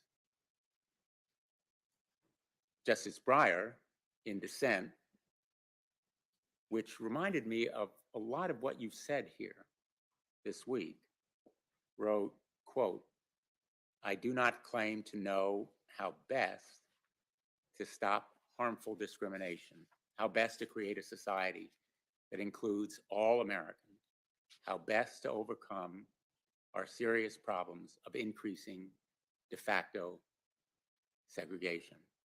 But as a judge, I do know that the Constitution does not authorize judges to dictate solutions to these problems. Rather, the Constitution creates a democratic political system through which the people themselves, through their legislators, must together find answers. The court should leave them to their work." I think that's the philosophy that you've articulated here today, the judicial philosophy of separate branches of government, as you so eloquently described our constitutional scheme, our federalism that really should have led the court to respect the Wisconsin Supreme Court's decision and the Wisconsin governor's decision, and to stay in its lane, as you have put it so well. The fact is, there has been a lot of progress, and we see it in this hearing room. But there is a lot of work still to be done, and there's a lot of reason for folks to feel even some anger at what we've seen on voting rights and on resegregation in some areas. So I am really excited, as I've indicated, and joyful at the great landmark and the historic accomplishment that your nomination represents and reflects. And I hope, as I've said, that not only will you make the court look more like America, but hopefully think more like America. And I want to thank you for your very hard work, all of what you personally have done, because you as a person have done it. And history has given you this opportunity. Your parents have helped to make it possible. Your family story is so powerful, but you've really earned it. And we're grateful to you for providing all of us that role model. Thank you, Mr. Chairman. Thank you, Senator Blumenthal. Senator Holy. Thank you, Mr. Chairman. Judge, good to see you again. Good to see you, Senator. We don't have a lot of time, so let me just get straight into it. Senator Cruz was asking you at the end of his time and questionings about United States versus Stewart. This is the case where Neil Stewart tried to cross state lines to rape another person's 9-year-old daughter. He had 6,700 images and videos of egregious and brutal child pornography. The government recommended 97 months. The guidelines said 97 to 121 months. You came in at 57 months. Senator Cruz asked you why. The chairman wouldn't let you answer. I thought maybe you'd like to answer now. Thank you, Senator. No one case can stand in for a judge's entire record. I have sentenced more than 100 people in a variety of egregious circumstances. In every case, and especially cases that involve the kinds of acts that you're talking about, the kinds of evidence that I had to deal with as a judge, in every case, I am balancing the factors that Congress has determined are appropriate and required for a judge to make a determination. The data points that Senator Cruz pointed to, that you may have in front of you, don't account for all of the information that was before me as a judge and the authority that you all, Congress, and your prior confirmation when I was a district judge provided for me to exercise my judgment. And I treated those cases and every case very seriously and imposed a sentence that was sufficient but not greater than necessary to promote the purposes of punishment. Would it surprise you to learn that Mr. Stewart's a recidivist? He was warrants issued again for his arrest just 3 years after you sentenced him? Would it surprise me? Yeah. Would it surprise you? You know, Senator, there is data in the Sentencing Commission and elsewhere that indicates that there are recidivism, serious recidivism issues. And so among the various people that I've sentenced, I'm not surprised that there are people who reoffend, and it is a terrible thing that happens in our system. Yeah, indeed it is. Let me ask you about the Hawkins case. You and I talked about this yesterday. You've been able to think about it overnight. This is a case where you had an 18-year-old who possessed and distributed hundreds of images of 8-year-olds and 9-year-olds and 10-year-olds, and you gave him, frankly, a slap on the wrist sentence of 3 months. Senator, Do you regret it? I don't remember whether it was distribution or possession. In It the was law, both. Do you regret it? in the law, there are different crimes that people commit Judge, in you gave this him 3 area. months. My question is, do you regret it or not? Senator, what I regret is that in a hearing about my qualifications to be a justice on the Supreme Court, we've spent a lot of time focusing on this small subset of my sentences, and I've tried to explain. You regret that we're Many focusing on your time- cases? I don't understand. No, your no, no. I'm talking about the fact that you're talking about Child pornography 7 cases? very serious cases. I'm glad we agree on that. Don't you think we Some should be focusing on that? some of which involve conduct that I sentence people to 25, 30 years. 3 months for- in this case, Judge. Do you regret it? You haven't answered my question yet. Do you Senator- regret this sentence? Senator, I would have to look at the circumstances. What I'm telling you, You know the circumstances. We discussed it for half an hour yesterday. There's a 55-page transcript, which I'm sure you've read. You I lived did it. not- I As did you've not- emphasized to this committee over and over, you've lived it, right? You said that you've been through all of this. You've looked at all of the images. You're the one who's had to endure all of it. You gave him a 3-month sentence. I just wonder if you regret it or if you stand by it. I mean, do you stand by that sentence? Senator, in every case, I followed what Congress authorized me to do in looking to the best of my ability at all of the various factors that apply, that constrain judges, that give us discretion, but also tell us how to sentence. And I ruled in every case based on all of the relevant factors. So you don't regret it? No one case, Senator, can stand in for a I- I'm not judge's asking you that. entire I'm asking you if record. you regret this sentence in this case. And it sounds like the answer is no. But I want to tell you, I regret it. I regret that you gave him only 3 months. Let me read to you what you said about these kinds of cases. In fact, to this defendant, you said, "Make no mistake, Mr. Hawkins, the children you saw in those pictures were not willing participants in the conduct that you witnessed. They were being forced to commit unspeakable acts of sexual violence for the pleasure of the person who was filming. and for the gratification of sick people everywhere, people who apparently have no shred of empathy for what this must be doing to the children who are being abused in this way. You go on. Some of the children you saw in those pictures will never have a normal adult relationship. Some of them will turn to drugs and prostitution and other vices to try to deal emotionally with the pain that results from the torture that they have experienced. And even those who manage to lead a somewhat normal adult life say they live in constant fear of being recognized.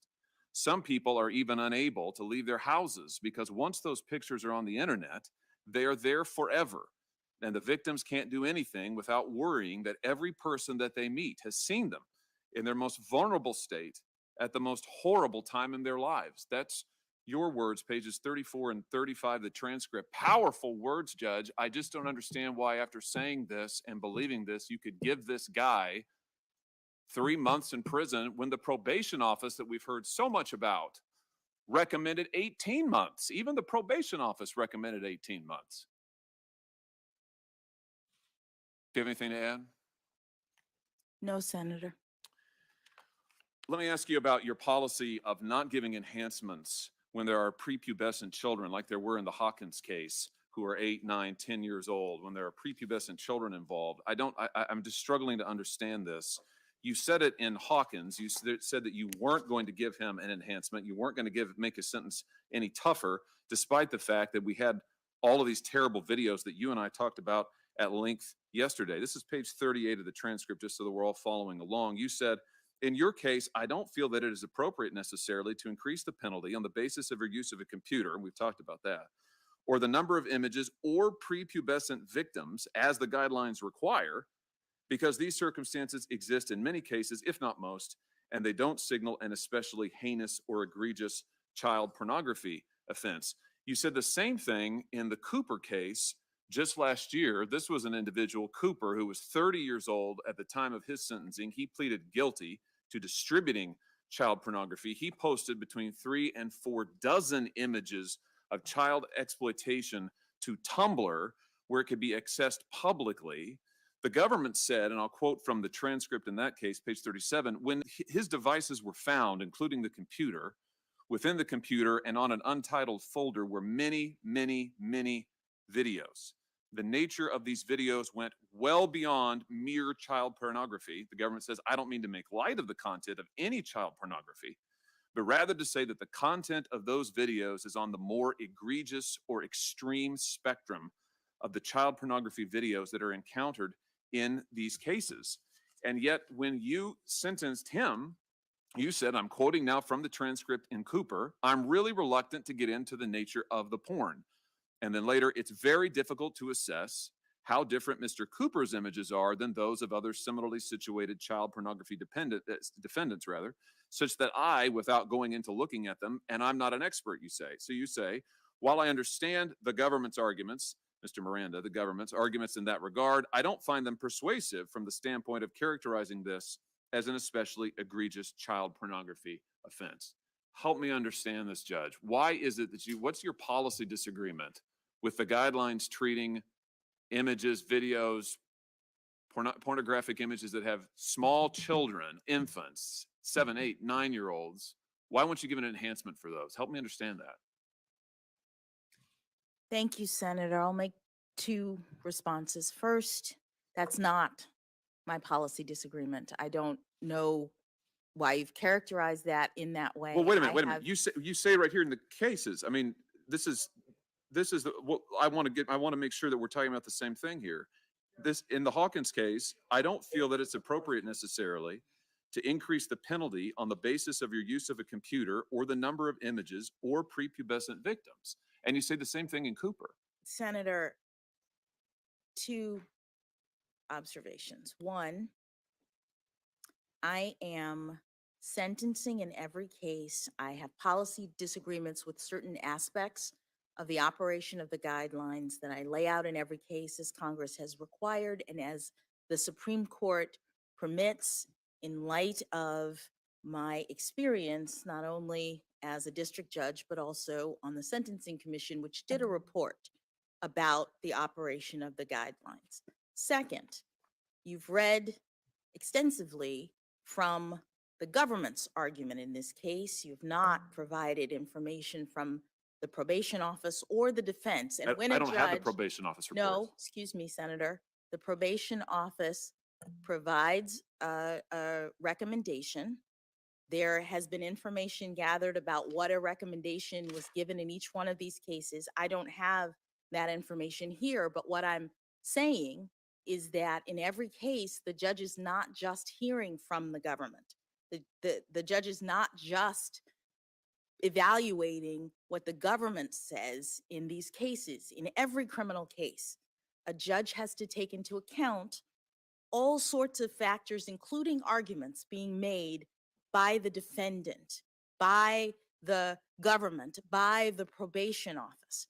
So I understand that in certain cases, the government may have made an argument, but there are other people in our criminal justice system who make arguments, and the court evaluates everything as Congress has directed.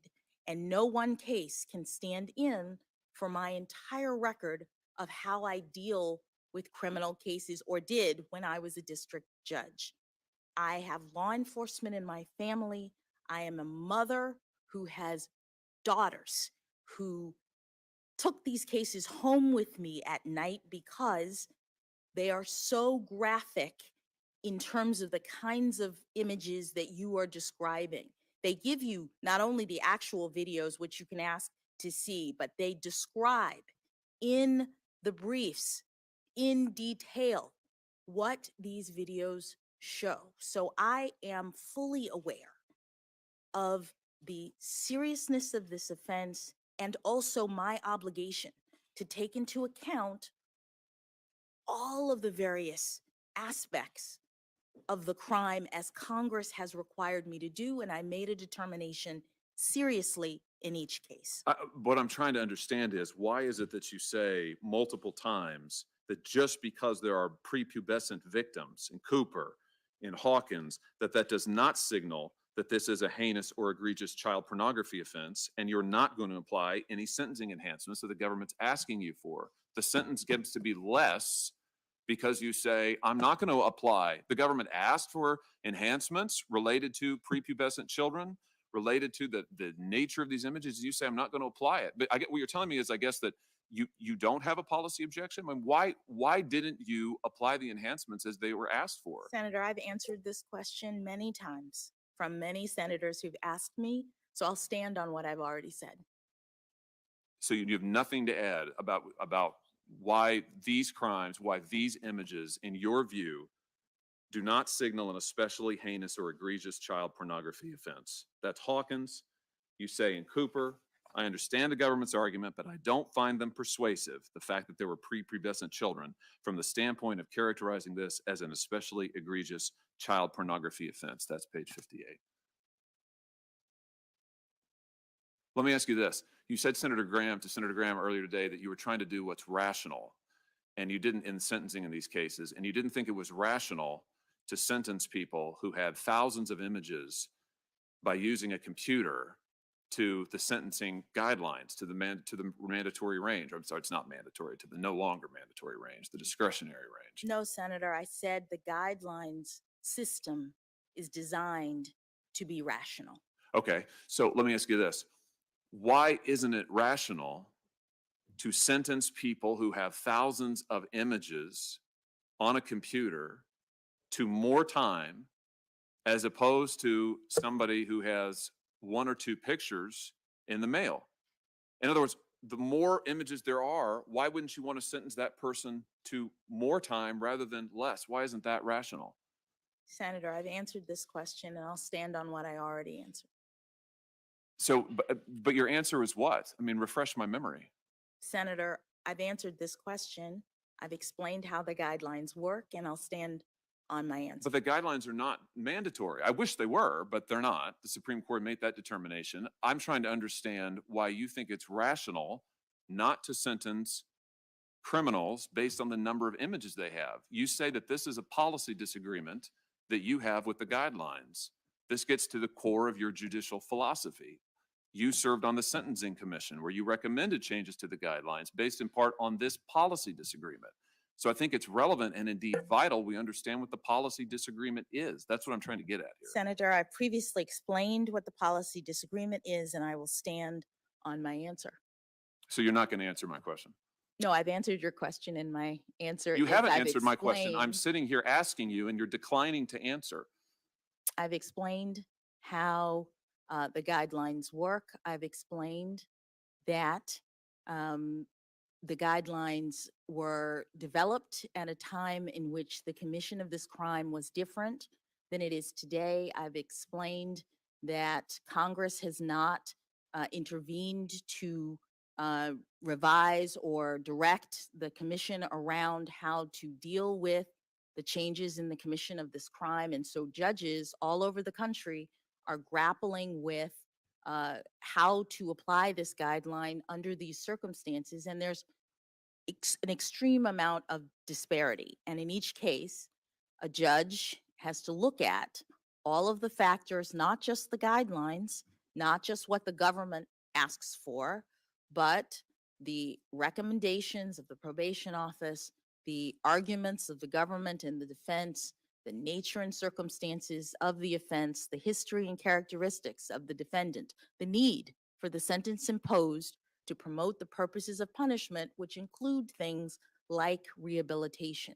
Also, in every case, Congress has authorized judges to impose not only terms of imprisonment, which are a very important part of the consequences for these crimes, but a range of other preventative kinds of measures which courts impose in cases to prevent these defendants from repeating these egregious, this type of egregious conduct. And I talked to each defendant, as you have quoted, explaining to them the harms that their crimes caused. And I imposed not only a term of imprisonment, but also all of the other consequences of the offense, to include decades of supervision, restrictions on use of a computer, and the like. That's my answer. I've answered it many times. Do you have other questions for me? Yeah, I do. to I- answer. I do, because I want to try to understand when you talk about the guidelines being outdated and outmoded. I understand that they were written, the initial guidelines were written at a time when computers were not common. Everybody didn't have one. Certainly didn't have phones in every pocket like we do now, smartphones. So I understand that. I also understand that the number of images, sexually exploitative images of children on these devices has exploded. And so I'm trying to get at what Senator Coons earlier characterized as a pretty fundamental policy question, which I think is the correct characterization here. I'm trying to understand your view on why it is that while the number of images available on these things has exploded, that sentencing shouldn't track that. See what I'm saying? I mean, you've made the argument, if I understand you right, and I want you to correct me if I'm wrong, you've made the argument that, well, look, the guidelines were written at a time when this stuff was like, it was an individual picture, it was, magazines, whatever. Now, almost every offender, I think this is the argument, so you correct me, almost every offender, because of the nature of this, they've got tens, hundreds, sometimes thousands. I mean, partly because of the nature of this.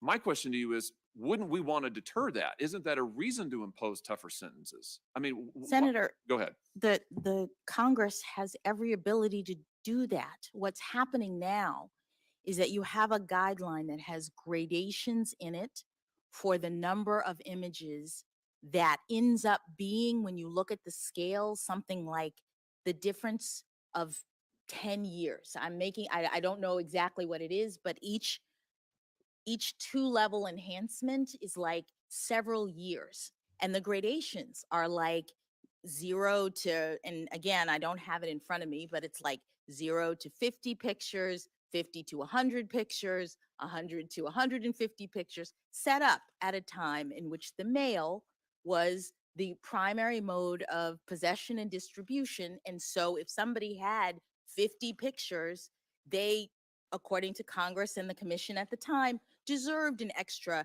10 years in prison. Now, with that scale, everybody's at the top immediately, just because of the nature of the internet.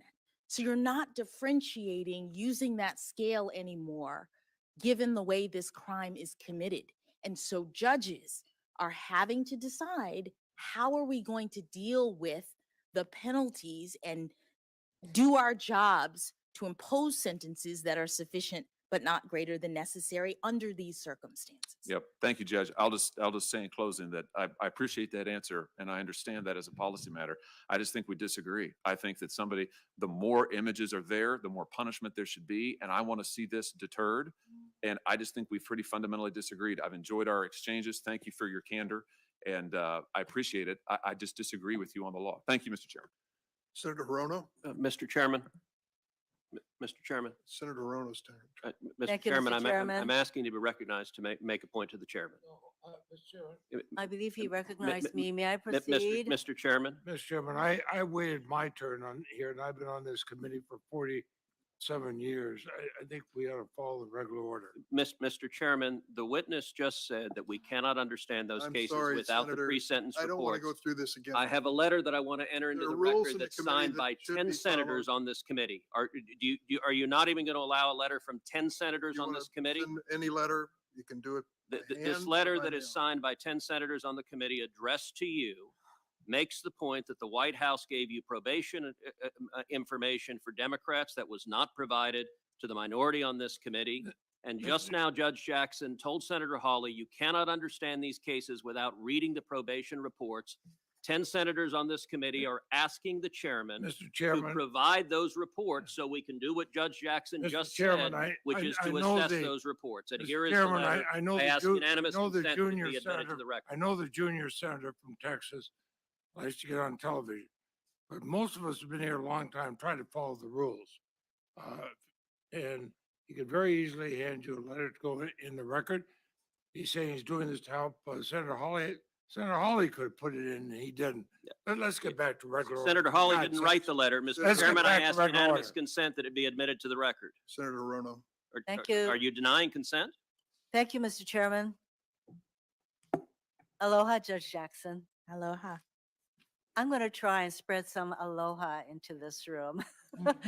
I'm taking a lead from my friend Senator sitting to my left. Well, at least you and I are very color coordinated today. So since 2018, I have been asking every nominee that comes before the committees on which I said the two questions that I asked you at the start of my time, namely whether or not they have a history of sexual assault or harassment. This is something I started in 2018 to make sure that harassment and abuse that women mainly have put up with since, as far as I'm concerned, time immemorial, didn't continue to get swept under the rug. I found these questions to be important for nominees to the judiciary. As Chief Justice Roberts stated in his 2017 year-end report on the federal judiciary, events in recent months have illuminated the depth of the problem of sexual harassment in the workplace, and events in the past few weeks have made clear that the judicial branch is not immune. Here are just a few examples of abusive practices by federal judges. In December 2017, 6 former law clerks and staffers accused Ninth Circuit Judge Alex Kozinski of subjecting them to a range of inappropriate sexual conduct and comments. In September 2019, the 10th Circuit Judicial Council issued an order finding that District Court Judge Carlos Mejia, apologize if I mispronounce his last name, had harassed multiple employees over a period of years, including by subjecting them to sexually suggestive comments, inappropriate text messages, and excessive non-work related conduct. In February 2020, former law clerk to the late Ninth Circuit Judge Stephen Reinhardt accused the judge of a months-long harassment campaign.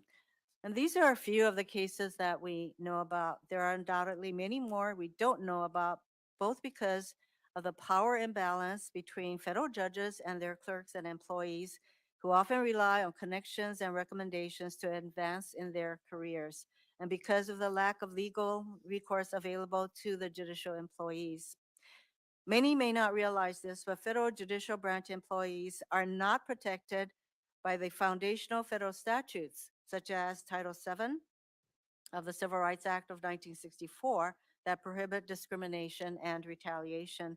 And that's why I introduced, along with Chair Durbin and Senators Whitehouse and Murray, the Judicial Accountability Act, which would ensure the more than 30,000 employees of the federal judiciary have strong statutory rights and protections against discrimination, sexual harassment, retaliation, and other forms of workplace conduct. I know you can't comment on legislation, so I won't ask you whether you support the Judicial Accountability Act. Instead, I'd like to hear what you do to make sure your chambers is a safe, inclusive place to work. Thank you, Senator. I, as you know, have been a judge now for almost a decade.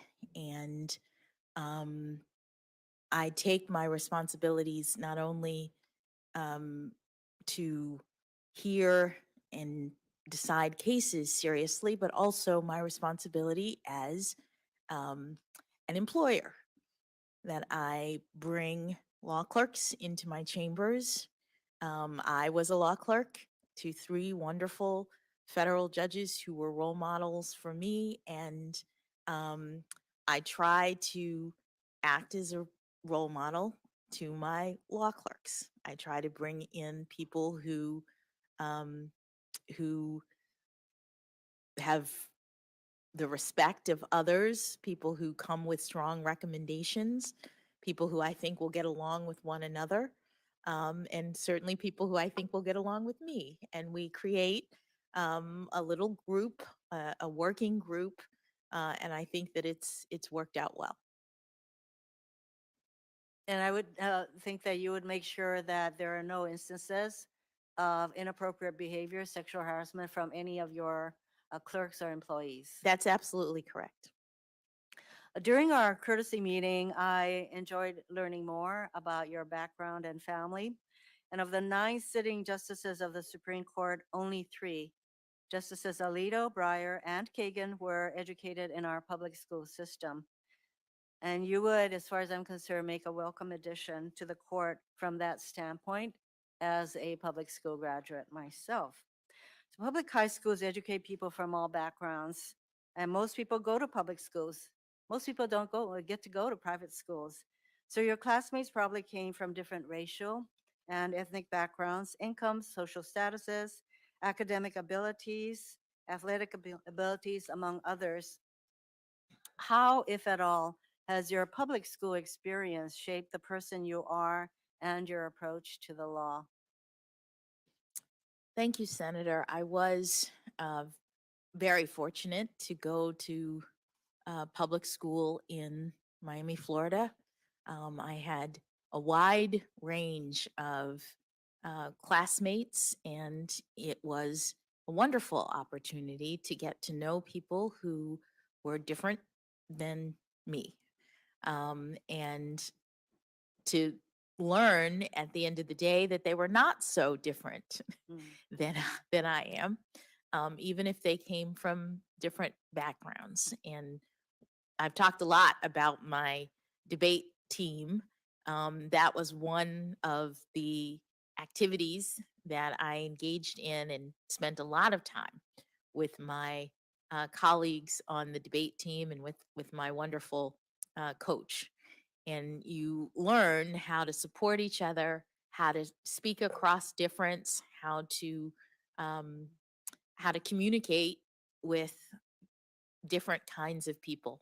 And it was a wonderful experience, and as I've mentioned, in many ways different than the generation before, who in Florida were segregated by law. So I take it that not only did you have, I would say, a broad experience of encountering people from all different walks of life and backgrounds, but there was still commonality that you had. Very much so. And that is very much exemplified in your approach to your work. I also talk with you about the importance of the creative part of our lives, because I think lawyers tend to be very left brain, and I know that you are a very well-rounded person. And so I asked you, what do you do to pay attention to the creative side of your life? Thank you for the question. I took up, not too long ago, but took up the fiber arts, as they say. My mother is an expert crochet artist. She makes beautiful pieces of all kinds, and I always wanted to do that. I always wanted to, and she tried to teach me when I was younger, and it didn't quite turn out. But as I have gone along in my career and wanting to have some sort of a creative outlet, and especially in times of high stress, Mhm. I started pining for something to do to express my creative side. And I bought a book on crochet. I talked to my mom. I started making hats and scarves, and then I moved to knitting during one of my confirmation hearing scenarios, because I needed something to keep my mind off of the stress. So I, I I have a basement full of yarn if you if you'd like to come over. I think that's another way that you're connecting to the people who really mean a lot to you. Um, the creative outlet is really important to me because in a changing world, I think it is our ability to be creative in our approaches and how we think about things that will enable us to deal with the rapid changes that happen every day in these days. I view you as a consensus builder. And so I know that in your work with the Sentencing Commission, you really worked hard to come up with some 95% of the time. In this very diverse group, there was consensus in your recommendations. How important do you think consensus is on what I characterized yesterday as a very ideologically split Supreme Court? I think consensus is very important. It was one of the things that I most admired about having the opportunity to work for Justice Breyer as a law clerk, to observe his um, process for reaching out to colleagues and trying to collaborate in his uh, thought process about the outcomes of cases. And it's something that I tried to emulate when I was on the Sentencing Commission, which, as you said, is a very diverse body. And I saw in that context the importance of uh, trying to reach common ground with respect to your determinations. Mr. Chairman, thank you very much. To illustrate the kind of broad support that this nominee has, I would like to enter into the record 2 letters, one signed by 1,000 public defenders from all across the country, and another signed by 48 prosecutors from across the country. Judge Jackson, I have very much enjoyed the Without privilege objection. of talking with you. Thank you, Mr. Chairman. And it will be my privilege to support your nomination. Thank you, Aloha. Senator. Thank you very much, Senator. Mr. Chairman, Senator from yeah, I have Iowa. a letter here signed by members on my side of the aisle I'd like to put in the record. Without objection, I'd like to comment. I had a chance to review this letter for the first time just a minute ago. There is apparently a concern on your side, Mr. Chairman, about whether you have on your side of the aisle access to all the information that we have on this side of the aisle and all the information that's in the possession of the White House. During a break earlier today, I met with the ranking member, Senator Grassley, his staff, and with White House staff to discuss it. Here's my understanding of what has transpired. Last Wednesday evening, the senator from Missouri selected a handful of Judge Jackson's more than 1,000 district court cases to claim that Judge Jackson, quote, endangers our children, close quote. On Thursday, the next day, the White House contacted Judge Jackson's chambers to request the probation office recommendation in each of the cases. underline probation office. That probation office provided a chart reflecting these recommendations. This is the sum total of what was provided. They shared with the White House from the chambers. When the senator from Missouri continued to raise questions and request the probation office's recommendation in these cases, the probation office provided this chart reflecting those recommendations, which was shared with the White House. When the senator from Missouri continued to raise questions about Judge Jackson's sentencing record, my staff asked the White House for information about the probation office recommendations. These are just numbers for each one of the cases. That's all that is. The White House and my office didn't have this information earlier because we didn't know the senator from Missouri was going to make this claim in the first place. Once the Republican side requested the same information, my staff shared it within minutes. So now your side, Senator, has exactly what the White House and the Democratic side has. The same chart provided by the probation office. And I might add that some of this had been published in the press, in Washington Post and other places, but it consists in each case of the case number, name, the probation office recommendation for custody, the sentence imposed custody, probation office recommended supervision and release, and the supervision and release imposed. All of that information has now been shared equally. Some information on the other side, on the Republican side, includes frequent reference to transcripts, which we don't have on this side.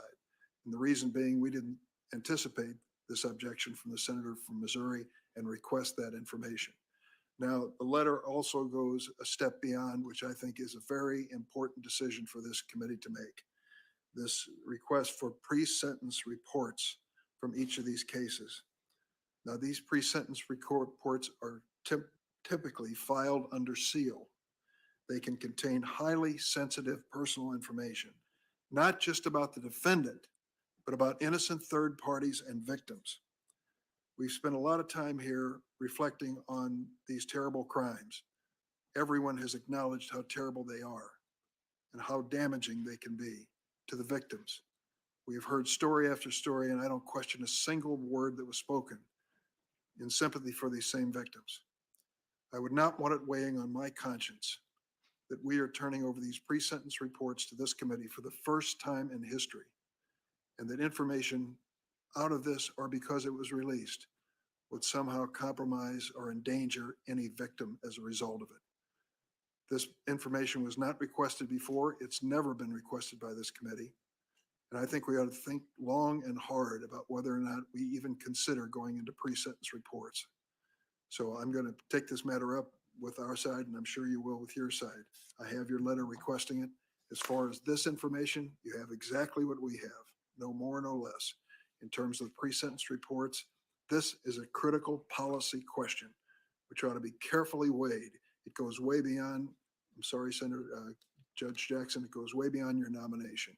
And I want to make certain that we don't take a step here that endangers the lives or well-being of innocent people. Mr. Chairman.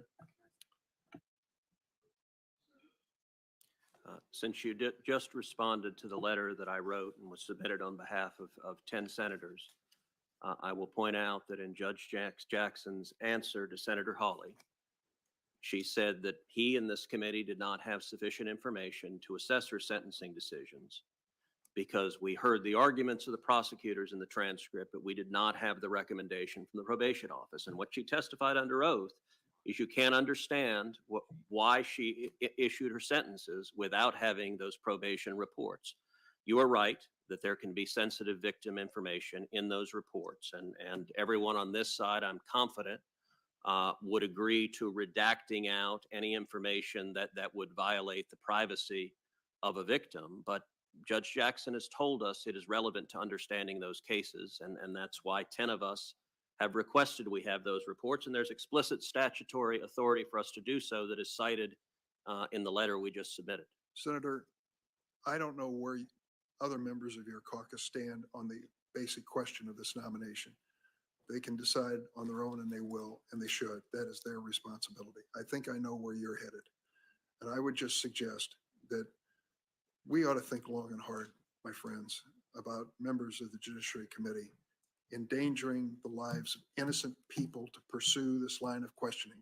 We spent 2 days, 15, 16, 17, 18 hours, and a large part of it on this issue. I don't believe these pre-sentencing reports are going to change anyone's disposition if they're going to vote on this issue. And I do not want it weighing on my conscience that I gave the green light to release this information so that it might endanger the lives of innocent victims. I'm sorry. That's a bridge too far for me. I think the issue before us on sentencing, you each had a chance to hear plenty of testimony on it. And I believe this should be taken up with the individual caucuses on both sides if you wish. But that to me it's gone way too far, way too far. I don't want it on my conscience. Mr. Chairman, if I might, Senator, like, when I agree with you, I've prosecuted literally thousands of people. I would have to go back. It's over 8 years. I can't remember the hundreds of sentencings I was at where we had pre-sentence reports over and over again. There were things in there that were sensitive, sometimes reflecting somebody who were putting their lives on the line to even give a report. Neither the defense counsel nor I as a prosecutor ever thought those would be made public. And we assumed the judges, we had judges across the political stripes who read them, kept the confidence of that. As a result, we knew that the reports were thorough. And a judge has the final say, but as a prosecutor, I might have a recommendation, but I never question a judge who might give a different sentence, because my responsibility as prosecutor, theirs was the sentence. Senator Lee. Yeah, might I just weigh in here? I totally understand the concern that you're describing relative to the confidential nature of pre-sentence reports. As a prosecutor and as a law clerk, I reviewed those with some regularity, and I understand the sensitivity of them. Let me suggest a couple of things. First of all, it's not unusual for us as a committee and as members of the United States Senate to review materials that would be inappropriate for public release. I don't think one of us is suggesting that. There are means by which we can review things in a classified environment and treat them as classified. We've done that with significant success in this hearing. Secondly, to the extent that wouldn't provide the level of comfort necessary, we'd also be happy to review them on a redacted basis. These are things that have become relevant in our conversations. We want to make sure that we have the facts, but not one of us wants to endanger anyone or to render public information that is sensitive in nature. There are abundant ways around that. I would suggest that the information contained in these reports is dangerous to the victims and to the innocent people who are mentioned in these reports, and unnecessary at this point. It's never been requested by this committee, and it's merely a fishing expedition in dangerous territory.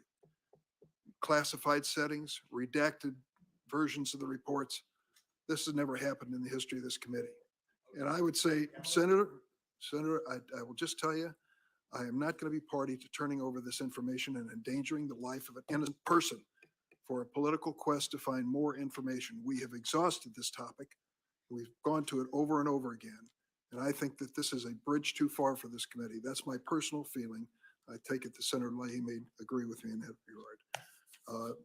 This nominee has been before this committee for 18 hours. I don't believe that this information is going to change anyone's vote. You can decide in your caucus what you want to do to go forward. I've told you my position. I want to proceed if I can. I thank the nominee for waiting for this colloquy, and I turn it over to Senator Cotton. Judge, I want to return to the question of crime and specifically sentencing. In any of the cases where you've sentenced an offender below the guidelines, has that offender gone on to commit another crime after getting released from prison? Thank you, Senator.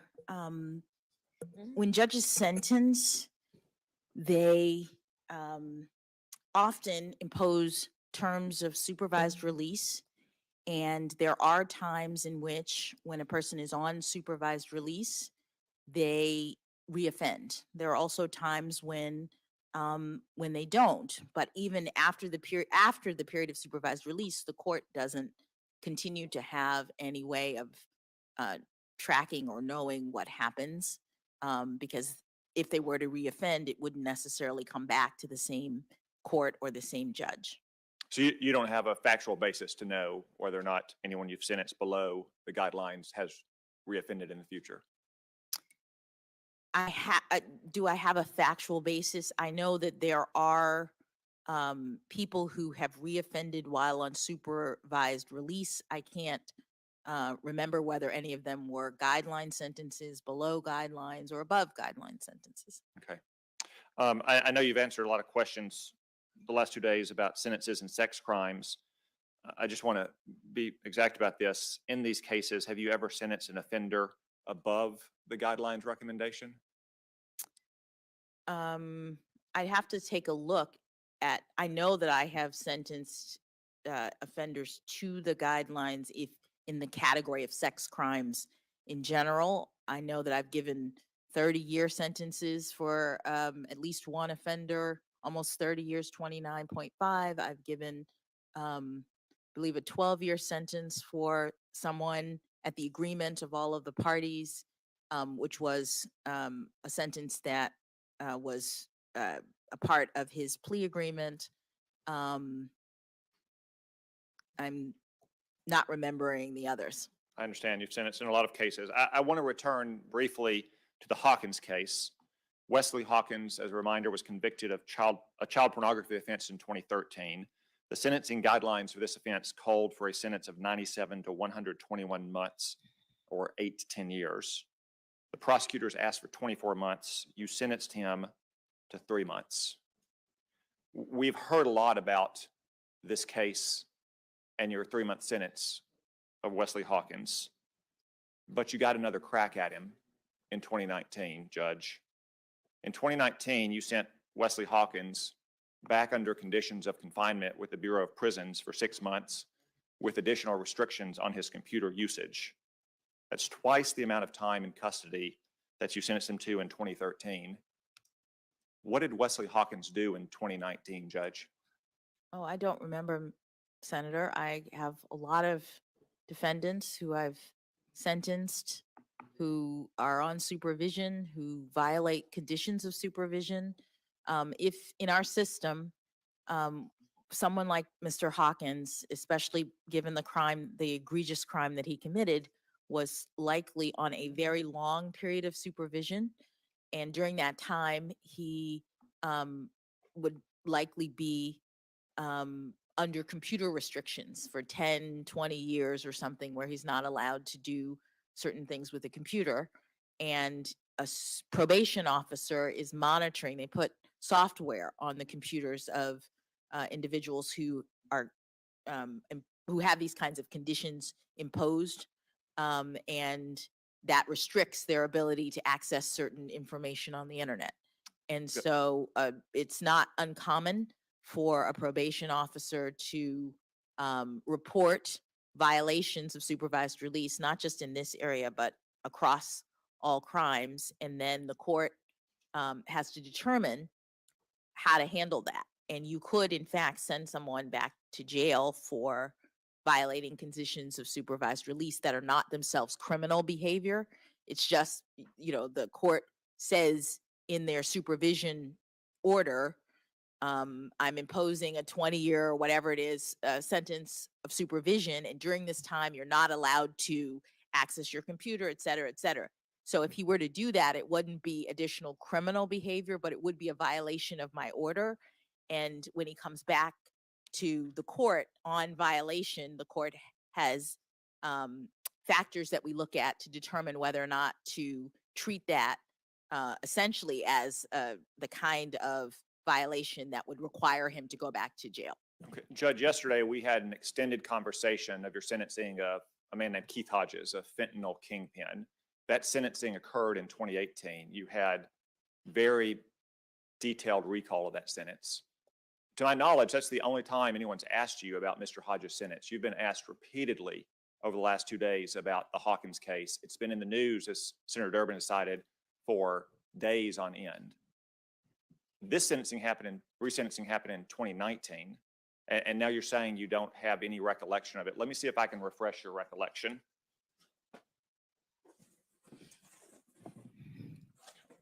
This is the order you signed, Judge, on April 17th, 2019 in USA v. Hawkins. And it says that you concur with the recommendation of the probation office to return him to a residential reentry facility for 180 days and to engage in various kinds of computer monitoring and computer monitoring and search. There's your signature over there, Judge. You Yes. really don't remember what? Senator, that is a very, very common thing that judges do. I've sentenced over 100 people, and supervised release, which is the kind of post-incarceration condition that judges ordinarily impose, is something that's done on a standard form, which is what that is. I understand you've done a lot, Judge, but And- none of them have been the centerpiece of your hearing for the last 2 days. Do you really expect this committee to believe that you don't remember what happened in this Hawkins case when it came back before you? Yes, As Senator, Senator I do expect you to believe that's my Well, testimony. I don't find it credible, Judge. It's been in the news for days. Senator Durbin has cited it being in the news for days.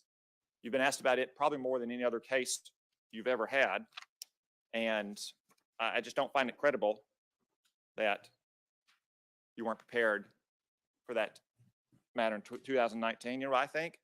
I think he got caught with child pornography again, and he wouldn't have if he had been in prison for the 8 to 10 years the guidelines called for in 2013 when you first sentenced him. Let's turn, though, to your work for detainees at Guantanamo Bay. First off, let me just ask, do you think most detainees at Guantanamo Bay were mostly terrorists or mostly, I don't know, innocent goat farmers?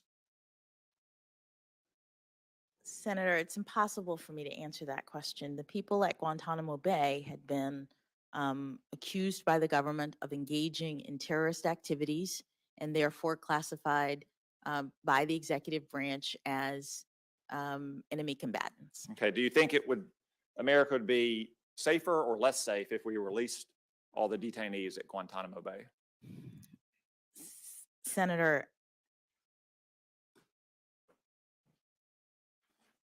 I'm trying to figure out how to answer that question. 9/11 was a terrible attack on our country, and the executive branch, pursuant to authority that the Supreme Court said it had, designated people as enemy combatants and sent them to Guantanamo Bay.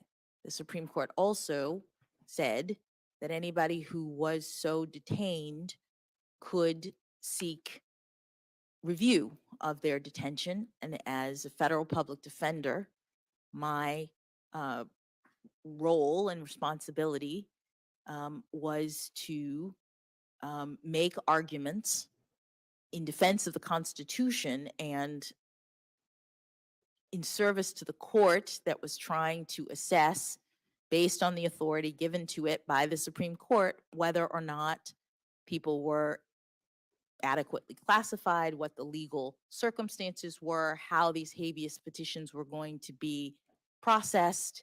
This was a series of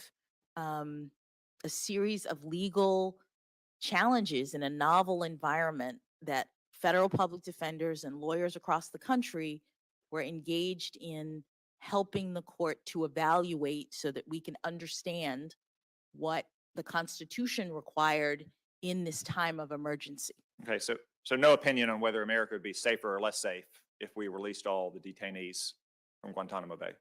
Senator, Okay. America would be less safe if we don't have terrorists out running around attacking this country. Absolutely. America would also be more safe in a situation in which all of our constitutional rights are protected. This is the way our scheme works. This is how the Constitution that we all love operates. It's about making sure that the government is doing what it's supposed to do in a time of crisis. As Justice Gorsuch said, the Constitution is not suspended in times of crisis. The government still has to follow the rules. And so criminal defense lawyers make sure that in times of crisis, the government is following the rules. Okay, let's turn to the actual cases. How many of these terrorists at Guantanamo Bay did you represent? When I was a defender, 4 cases were assigned to me in our office. I don't know how many cases came into the office in total, but You personally had 4.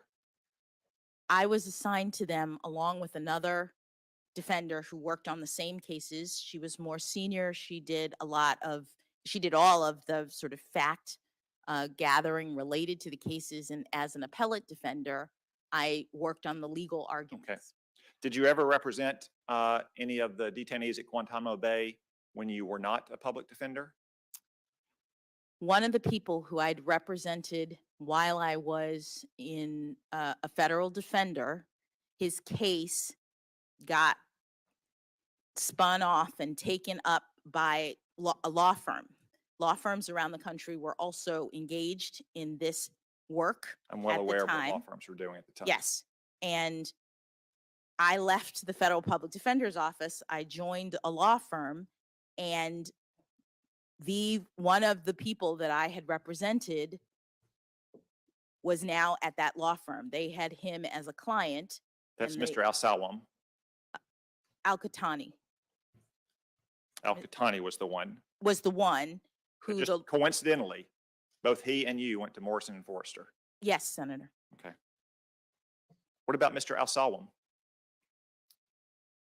I don't know what happened to Mr. Al-Salwam. You were listed as counsel for 2 years during your time at Morrison and Forrester. What happens is when you leave from any place, firms or government service, you have to let the court know, or their records reflect where you are in the system, and not so much the case in terms of your address. So, So- to go back to Mr. Al-Qahtani. Yes. He just coincidentally, it's a small world, went to Morrison and Forrester at the same time you did, and then you represented him, and you did file multiple motions on his behalf. So I don't know if it was at the same time. I'm not sure. But you did file multiple motions for him, I only 2008 and 2009. I don't recall whether it was multiple, but he was still at the habeas stage of the process. And I don't know when he came, because the partners who picked up the case were in Los Angeles. I was in Washington, D.C.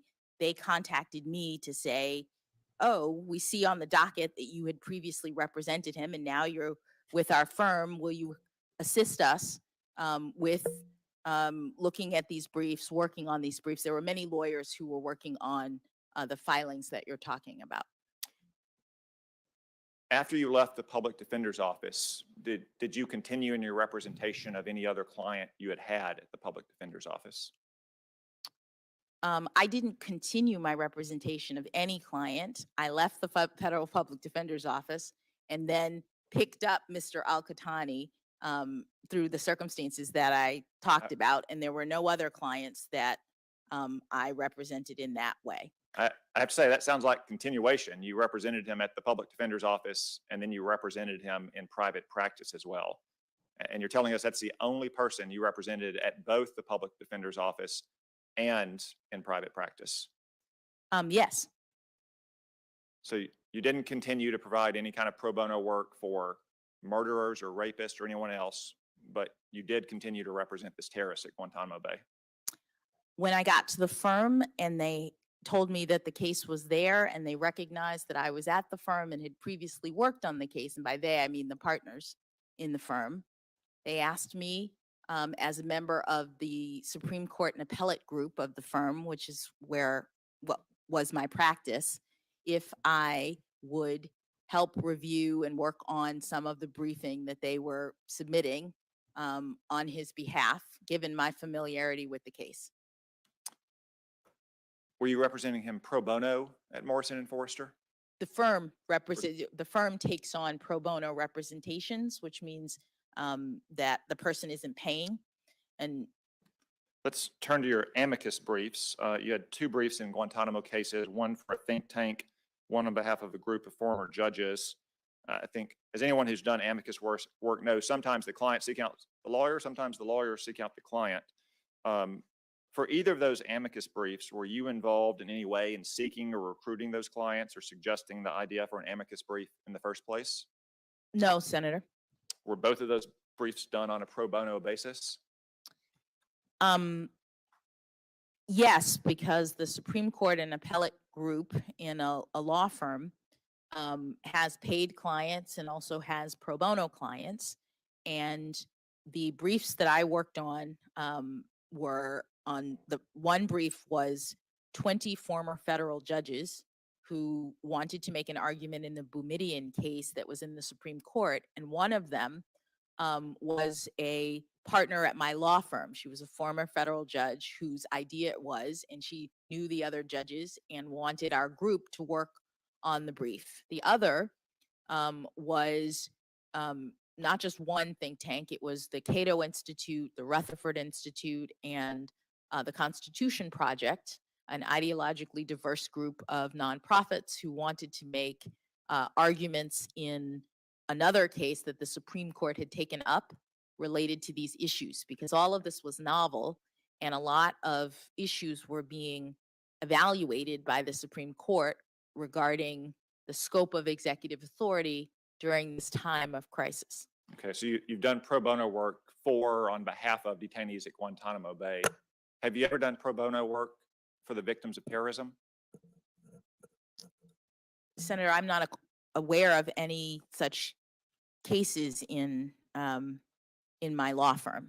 I was in a group of lawyers that was often approached to ask, would you file a brief for some group? And I'm not aware that any victims of terrorism asked our firm to participate. So we've talked a lot about the people you represent. Let's talk a little bit about the defendants in those cases and how you characterize them. I'll remind you that those were the President, the Secretary of Defense, and active duty Army officers. Senator Graham and Senator Cornyn said that you called them war criminals. You disputed that, and Senator Durbin has repeatedly denied it as well. And I'll concede you didn't use those exact words. You didn't say war criminals. But you did say in multiple court filings that they committed acts that constitute war crimes. I'm sorry, but I got to confess, I don't understand the difference between saying someone is a war criminal and saying they've committed acts that constitute war crimes. So can you explain that difference to me? Yes, I will. Thank you for the opportunity. So when you file a habeas petition under our law, you can't file it against the United States because of sovereign immunity. The way our law works, you have to file it against individual officers in their official capacity. That's the way in which you're able to file a habeas petition. So whoever is the executive at the time becomes the named party in the brief. And a habeas petition is like a complaint in a civil case. It's making allegations to begin the litigation about the person's detention. But Judge, official capacity, personal capacity, all that is just a bunch of procedural gobbledygook. These are the people that you said committed acts that constitute war crimes. With respect, Senator. I just don't understand the difference between calling someone a war criminal and saying they committed acts that constitute war crimes. With respect, Senator, they were not sued in their individual capacity. We weren't making allegations about those individuals. And in fact, over the course of the case, the names changed. So later on, the habeas petition became against President Obama because he then became the executive for the purpose of the habeas petition. I'm So well it aware the name wasn't- changed. It probably changed from Bob Gates or from Don Rumsfeld to Bob Gates as well. But they were not the ones in office. They were not the ones who were overseeing the government when you filed these suits and you said they committed acts that constitute war crimes. I don't understand how you expect this committee to believe that there's a difference between saying someone's a war criminal and saying they committed war crimes. Thank you for the opportunity to explain, Senator. One of the allegations that had been publicly reported with respect to the group of people who were in Guantanamo Bay was an allegation concerning the use of torture. And when you make that allegation, you bring it under laws that themselves constitute crimes of war.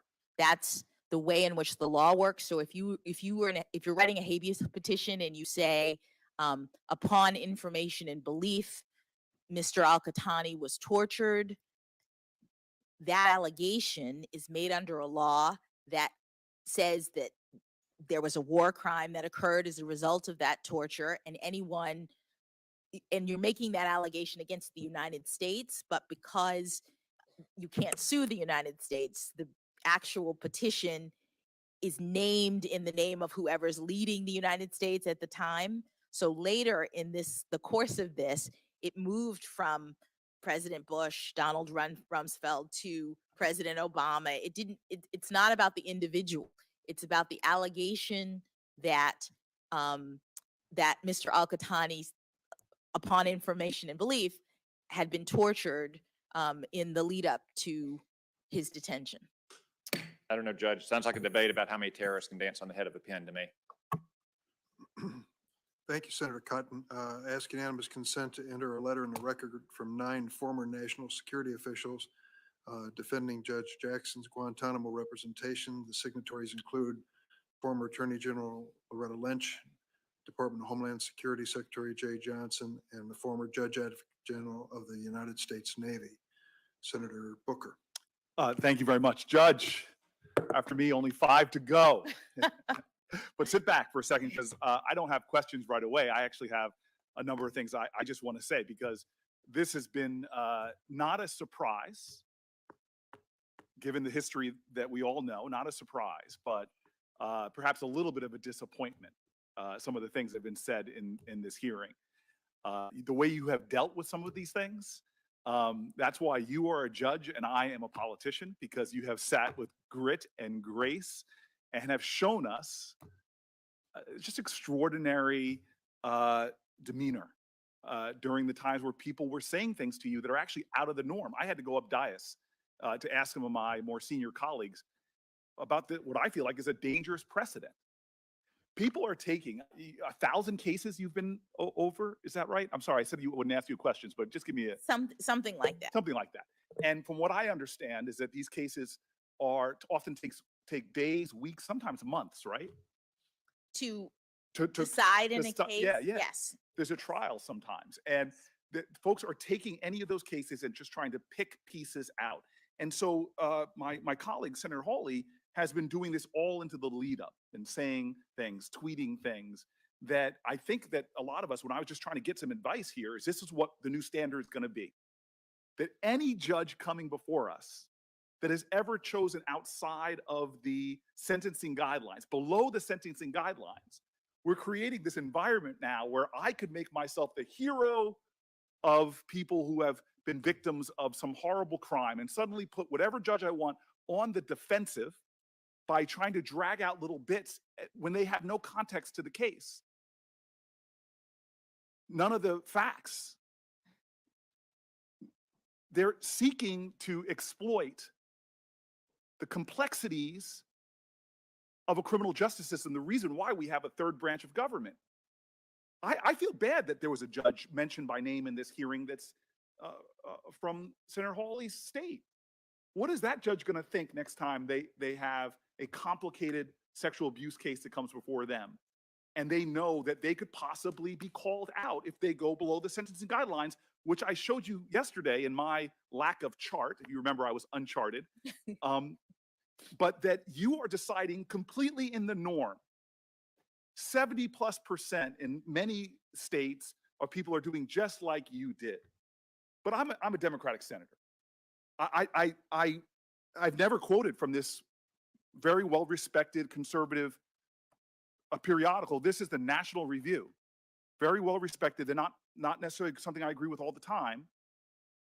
But here's what the National Review, this is the title. Senator Hawley's disingenuous attack against Judge Jackson's record on child pornography. I'll just read the first paragraph.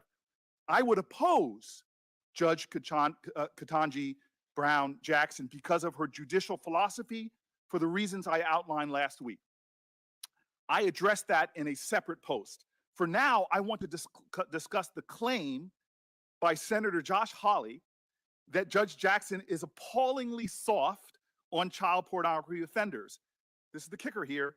The allegations appear meritless to the point of demagoguery.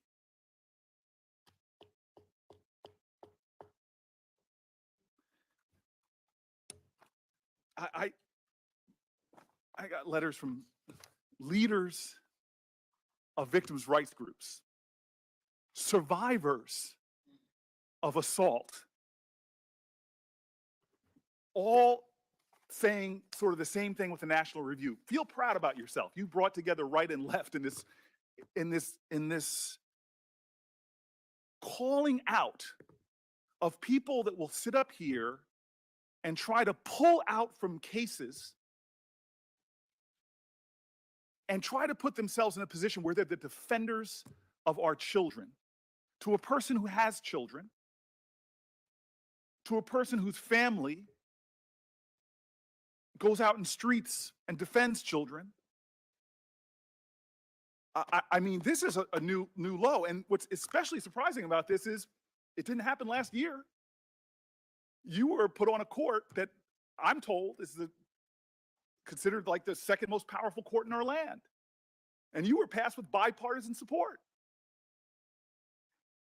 Nobody brought it up then. Did they not do their homework?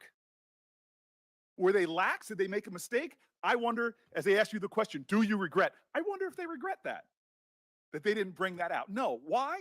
Because it was an allegation that is meritless to the point of demagoguery. You are, I don't mean this in any way, because if anybody called me average, I would be upset, but you are a mainstream judge. Your sentencing, I've looked at the data, falls in the mainstream on everything from child sexual assault to all the other issues that people are trying to bring up. Some of these things that are being cast at you that you called George Bush a war criminal, come on, that is painful. Especially because, as you said, the brief change, these are names that you have to put in. And we're talking about a real issue that goes to the core of our values, torture. Barack Obama was named once Bush left office. There is an absurdity to this that is, it is almost comical if it was not so dangerous. Because the next time a judge comes before us on the right or the left that has a body of work like you do, gosh, one of the, some performance artists on our side could pull out one of the cases where they were below the sentencing guideline, say, for example, it was on something like as horrific as rape that we all agree is horrific, and they can suddenly put themselves as the defense. How dare we put someone who's soft on crime? Well, are you soft on crime? God bless America. I got this great text. I've become really good friends with the folks at the FOP from my negotiations. And this was my favorite text. You all got to get this. I think my brother Kennedy might get a kick out of this. He goes, things that are uncountable, stars in the sky, grains of sand on the beach, and the number of times Democrats will mention that the FOP endorsed Judge Jackson in this hearing. But let me mention it again. Just in case my people say you're rough on crime folks really want to try to make that stick. You were endorsed by the largest organization of rank and file police officers. You were endorsed by the bosses, the largest organization of chiefs of police. And you were endorsed by Noble, who I hope people find out more about that organization. You got uncles that are officers. You got a brother, not just an officer, who went to serve after 9/11. Your family's not soft on terrorism. He went out there to capture and kill and defend this country from terrorists. I actually sitting back here and finding this astonishing, but then I do my homework. I love that my colleague brought up Constance Baker Motley. You know, when she was getting to the floor of the Senate, they were trying to stop her with outrageous accusations. You know what the accusation was back then? She was a communist. Dragging up stories, trying to throw anything that they might stick. But this is what you and I know.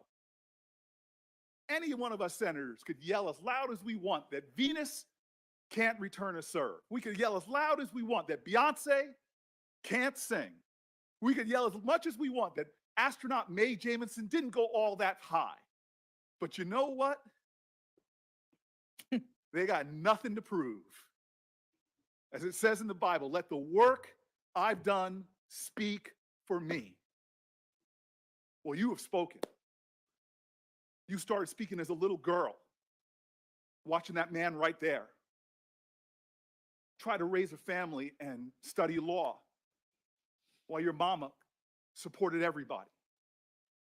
You spoke in high school when you started distinguishing yourself.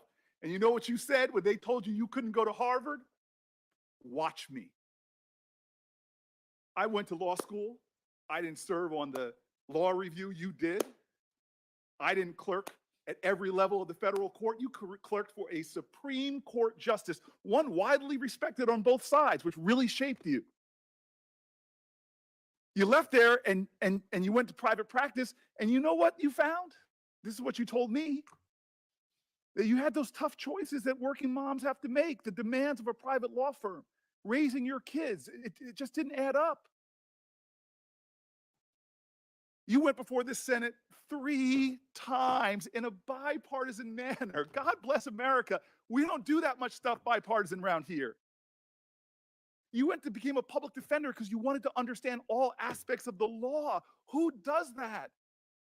We live in a society that's very materialistic sometimes, very, very consumeristic. You went into, do people become public defenders for the money?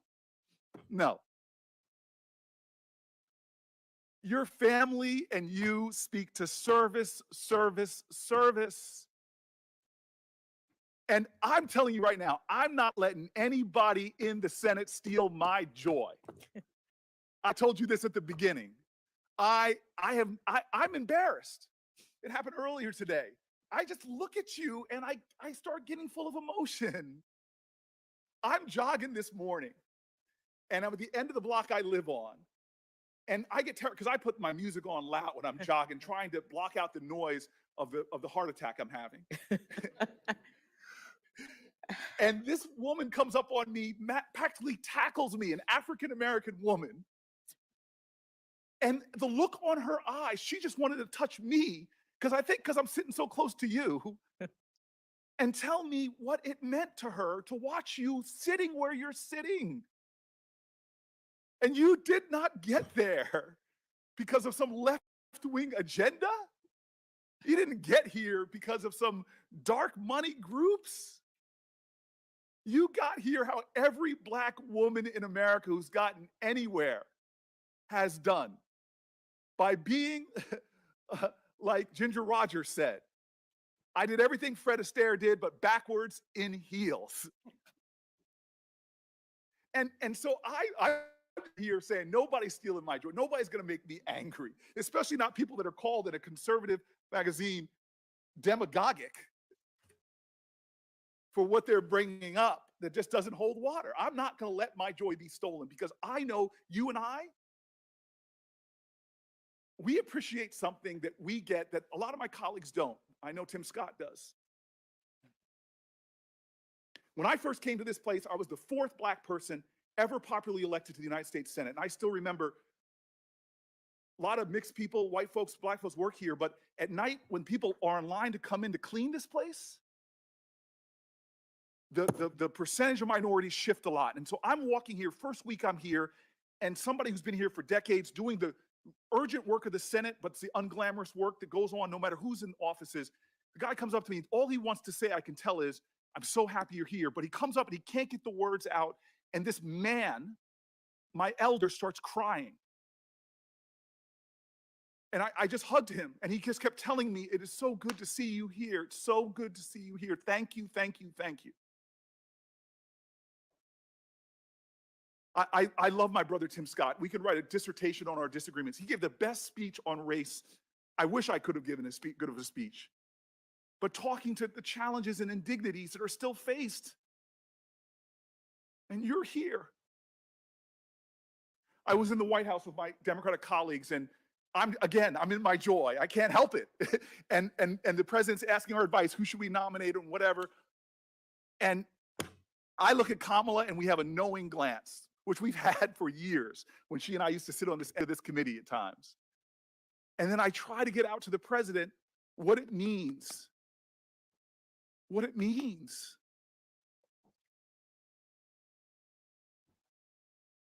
And I want to tell you, when I look at you, this is why I get emotional. I'm sorry, you're a person that is so much more than your race and gender. You're a Christian, you're a mom, you're an intellect, you love books. But for me, I'm sorry, it's hard for me not to look at you and not see my mom, not to see my cousins, one of them who had to come here and sit behind you. She had to have your back. I see my ancestors and yours. Nobody's going to steal the joy of that woman in the street or the calls that I'm getting or the texts. Nobody's going to steal that joy. You have earned this spot. You are worthy. You are a great American. Your hero is Constance Baker Motley. Mine, she has sat on my desk for my offices that I've held. She's my icon of America. Her name is Harriet Tubman. There is a love in this country that is extraordinary. You admitted it about your parents. They loved this nation, even though there were laws preventing them from getting together. When they were loving, there were laws in this country that would have prevented you from marrying your husband. It wasn't that long ago, it was last generation. But they didn't stop loving this country, even though this country didn't love them back. And what were the words of your heroes and mine? What did Constance Baker Motley do? Did this country that she saw insult and injuries, when she came out of law school, law firms wouldn't even hire her because she was a woman. Did she become bitter? Did she try to create a revolution? No, she used the very constitution of this nation.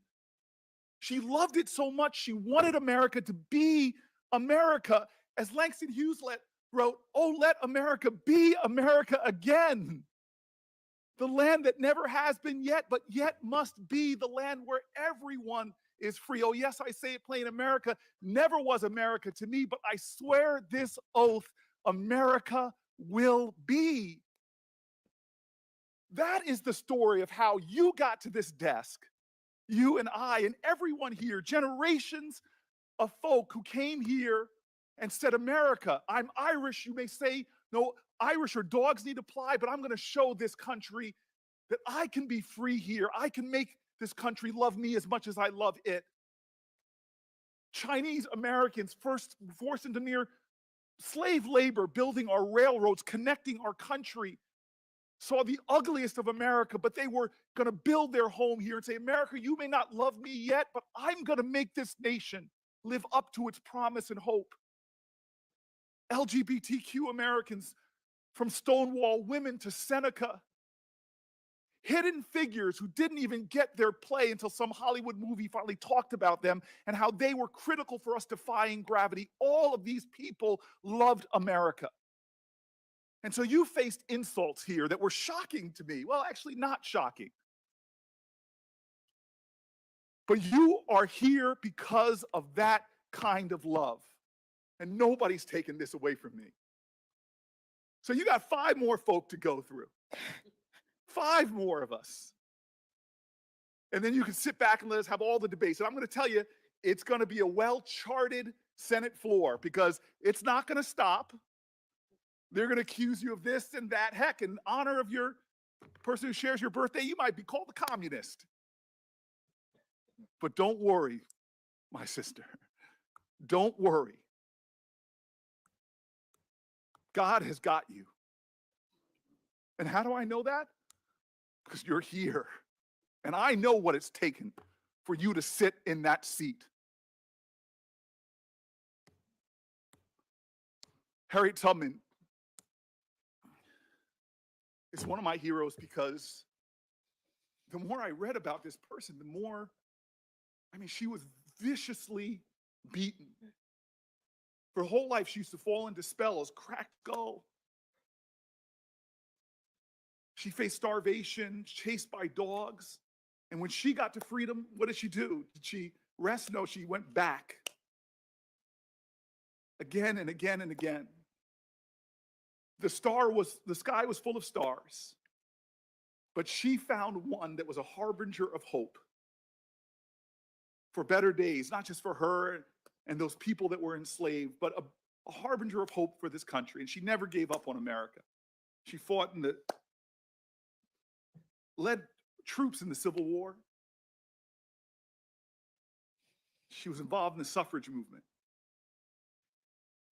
And as I came back from my run, after being near assaulted by someone on the street, I thought about her and how she looked up. She kept looking up. No matter what they did to her, she never stopped looking up. And that star, it was a harbinger of hope. Today, you're my star. You are my harbinger of hope. This country is getting better and better and better. And when that final vote happens and you ascend onto the highest court in the land, I'm going to rejoice. And I'm going to tell you right now, the greatest country in the world, the United States of America, will be better because of you. Thank you. Thank you, Senator Booker. We're going to take a 10-minute break Thank you. and come back and have the last 5 senators ask their questions. Everything is great.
Yeah.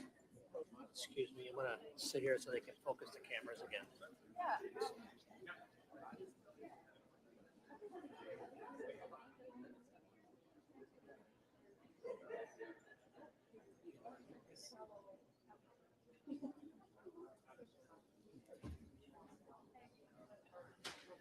It is, isn't it? Yeah.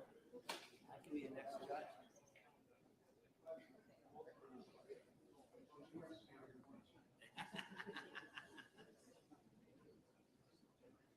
Yes, sir.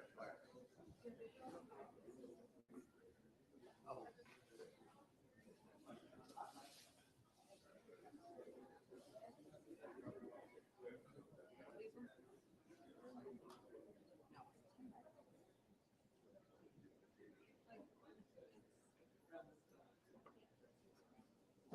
James, so I'm focusing on it, so I'm going back to this.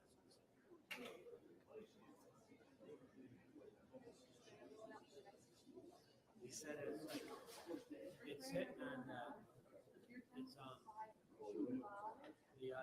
focus is concentrating on the, sign, he's picking up the sign, so he wants to manually change it backward.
Thank you.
Committee will resume with Senator Kennedy of Louisiana. Thank you, Mr. Chairman. Judge, I want to continue where we left off yesterday and try to get, if I can, get to the essence of this tension between judicial power and judicial restraint. You have testified, and stop me if I get this wrong, that judges should stay in their lane. And I think it's fair to say that one of your definitions of staying in your lane is that judges don't make policy. Am I right so far? Yes, that is correct, Senator. Then how do you explain or help me understand the following? We have a judicially created doctrine with no textual basis either in the Constitution or a statute called substantive due process. And through substantive due process, our federal courts, let's just narrow it down, the United States Supreme Court has given itself the authority to read into the Constitution unenumerated, unmentioned rights. Not read the Constitution and say, well, there it is, freedom of speech. But these are unmentioned, unenumerated. Isn't that making policy? Senator, the Supreme Court interprets provisions of the Constitution, and there are provisions of the Constitution that require interpretation because they don't just on the text in every circumstance, answer the question before the court. So due process, what does that mean? And the Supreme Court has, the words due process do appear in the text of the Constitution, and the question is, what is covered by that provision? The Supreme Court, oh, sorry. I was just Go going to ahead. say, but when they do it, aren't they making policy? Well, Senator, the role of the judiciary is to interpret the law. To the extent that somebody argues to the court that there's been a violation of the due process clause of the Constitution, it is within the role of the court to determine what that means, whether the person is correct that what happened with respect to their case violated the due process clause. And so there's an interpretive function that is a part of the judicial function. Here, let me see if I can put a finer point on this. It's not the right so much. Mm. It's how the right is created. That's why I asked you yesterday whether you think that these unenumerated, unmentioned rights ought to be decided by the people through their elected representatives versus the federal judiciary. Let's take two rights that I talked about yesterday, the right to assisted suicide, the right of a transgender woman to participate in women's sports. I can see how, I'm not predicting that it will, but I could see how the court, either through the due process clause or the Ninth Amendment, could find those rights in the Constitution. As we talked about yesterday, the Supreme Court looks to me like they've adopted the policy of there is no test for a fundamental right. There are several tests.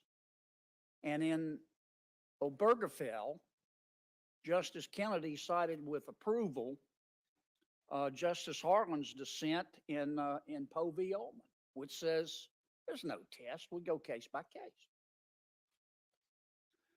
And but I know there are tests like, I'll get the language here somewhere, I've got it, I don't want to look it up, but implicit in the concept of ordered liberty, and you've talked about that. Here's a new one that Justice Kennedy talked about in Obergefell. He said, inherent in the concept of individual autonomy. Well, I can see how if the court with 5 votes wanted to say, even though the right to assisted suicide or the right of a transgender woman to participate in women's sports, I can see how somebody, you're smart, you could write an opinion and say that's inherent in the concept of individual autonomy. And maybe, again, it's not the right, it's who's supposed to decide. And that's where the judicial restraint comes in. I mean, don't you think that the values of ordinary Americans and their ability to decide these issues are just as good as those of 5 members of the Supreme Court? Thank you, Senator. There are policy determinations that are made by vote, and absolutely in the democratic process, people get to decide things. The question and the difficulty is when you have a constitutional scheme of government and you have a constitution that does protect certain rights. And it does so in a circumstance in which those rights, whatever they are, enumerated or not, are, might be things that the people have disagreed with. That's the tension. That,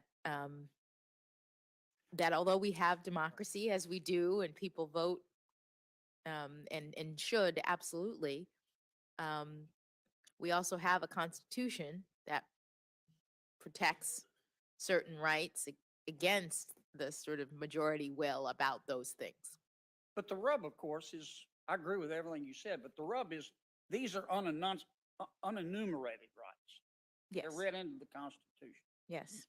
And what troubles me, I'm not saying I disagree with all the rights that the Supreme Court has created, but I don't think we talk honestly enough about how those rights should be adjudicated. For example, I'm not asking you to comment on this. I think you already have. But when President Biden announced your appointment, or at least shortly before, he talked about, I want a judge that's going to read new rights into the Constitution through the 9th Amendment. And I'm sure some Americans are saying that's a good thing, but you got a lot of Americans going, hey, wait a minute. Supreme Court isn't elected. A couple years ago, Chief of Staff Ron Klain wrote an opinion piece, and he said he hopes, and I'm going to quote,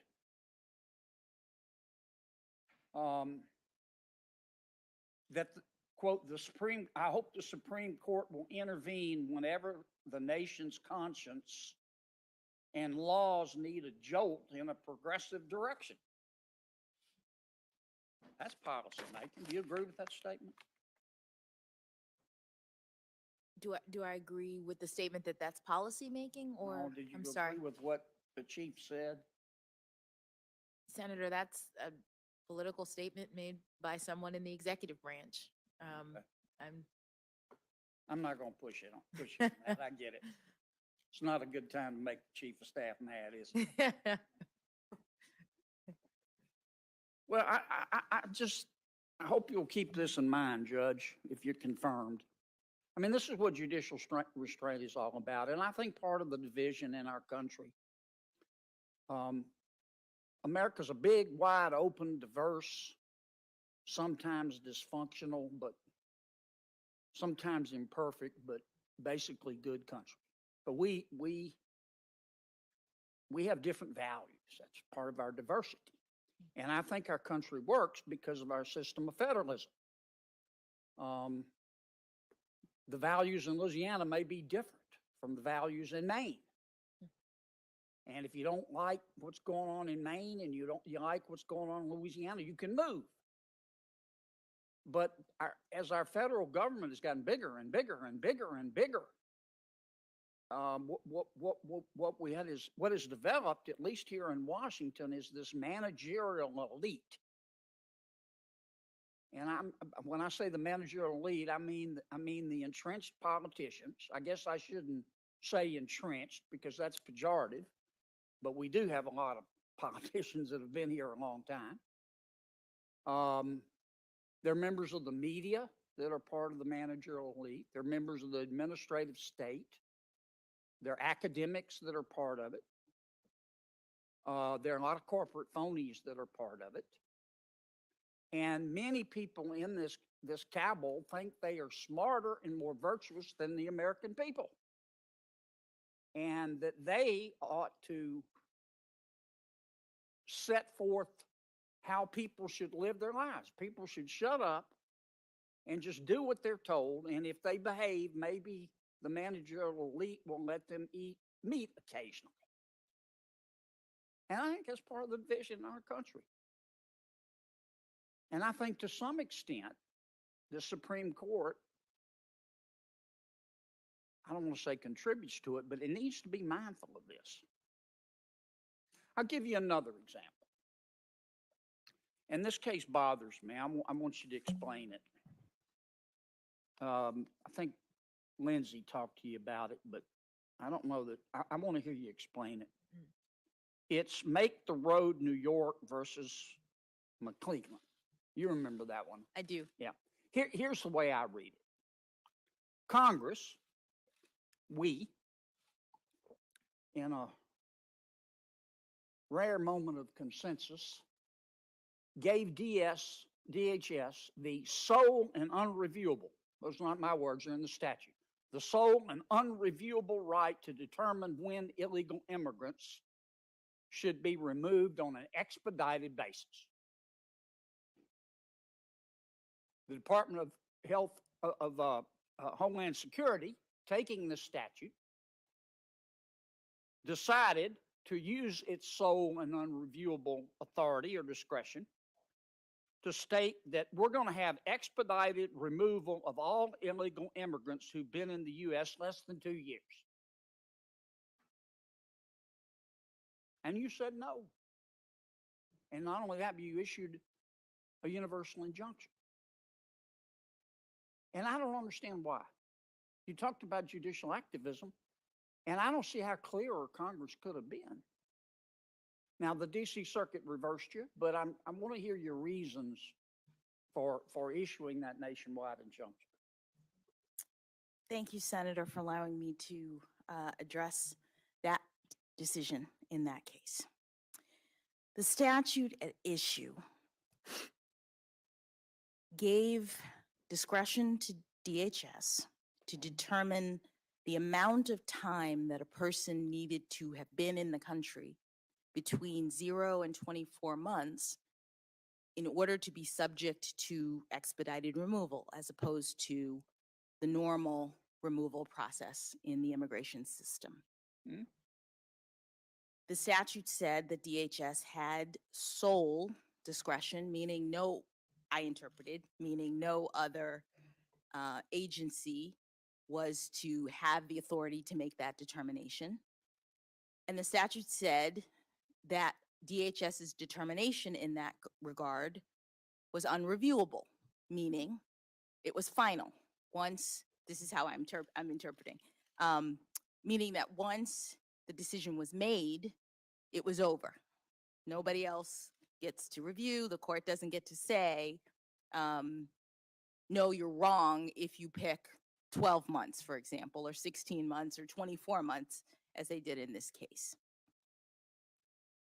The statute did not speak to whether Congress intended, with that grant of very broad discretion, to exclude another statute that Congress has passed that directs agencies, when Congress gives them discretion, the other statute, the APA, directs agencies as to how they go about making decisions that Congress has given them the authority to make.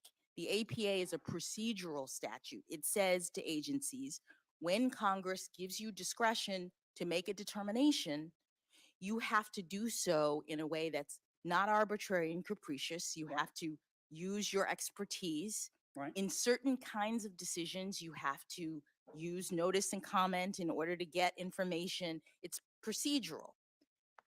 The claim that was being made in this case, as I read it and understood it, was not that the agency couldn't pick 24 months, because obviously Congress had said in the statute you can pick between 0 and 24 months. The claim that was being made is that the agency picked 24 months arbitrarily, in violation of Congress's direction about how you go about The exercise. APA was violated? Yes, the claim was an APA violation. So no one was saying that the statute was violated in the sense that the agency did something that it couldn't have done per the statute, picking 24 months.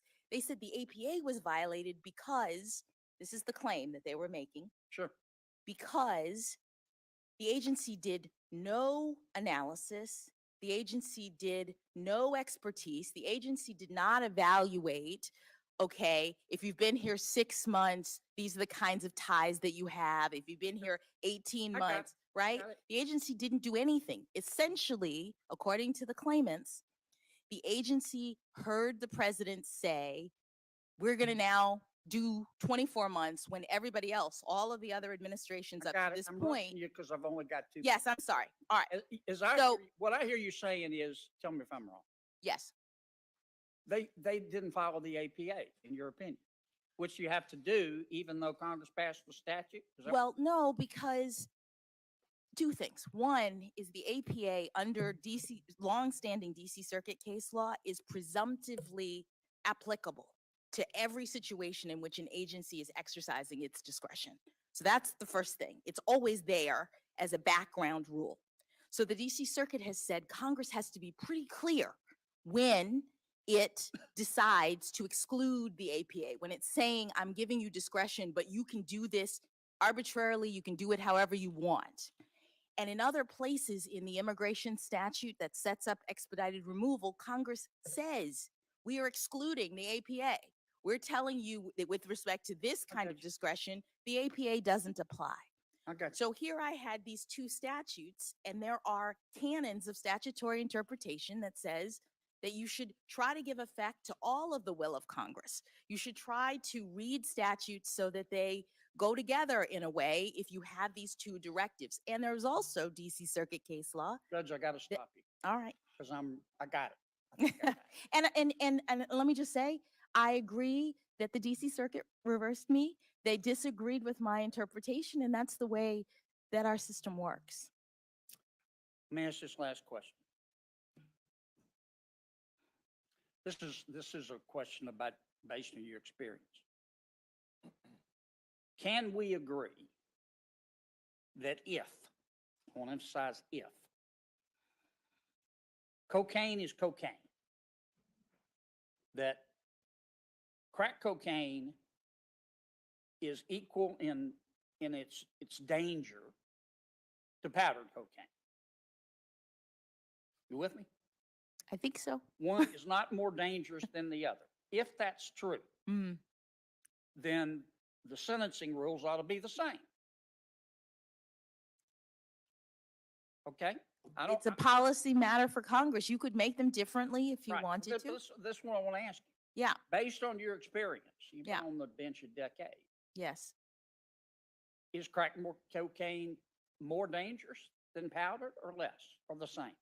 Senator, that's a policy determination. That's what policymakers do. They look at the evidence related to these things and they decide what's more But dangerous. what have you seen? from the What bench? should, I have seen evidence through the Sentencing Commission that the two compositions are chemically similar, so similar as to be indistinguishable. Mhm. And the commission for very many years, as a policymaking body, indicated its view that they should be equivalent and lobbied Congress concerning that. And Congress made a determination about, in the policy realm, making it 18-1 instead of 100-1, which is what it had previously been. Okay. Thanks, Mr. Chairman. Thank you, Senator Kennedy, and now Senator Padilla. Mr. Chairman, before I begin, I know you're being very mindful of the clock, so I just want to say I have two initial, more substantive questions, and then I think two very brief questions, but are very important. So I'll get right to it. Judge Jackson, I am so glad that you take some pride in sharing your family's story, as you should. I know I take pride in sharing mine. My colleagues have heard it, but I never get tired of reminding folks that I am the proud son of immigrants. My parents came to the United States from Mexico decades ago, and through their hard work and determination, they raised three of us. My sister, my brother, and I, we all attended and graduated from college, and we've all found successful careers in public service. Now, it's a story that is shared by hardworking immigrant families across the country. And over the course of generations, families who work diligently each day to create a better life and to contribute to the country. Whether it's as farm workers, short order cooks, celebrity chefs, software engineers, or tech CEOs, as school custodians, teachers, principles, whether they're documented or undocumented.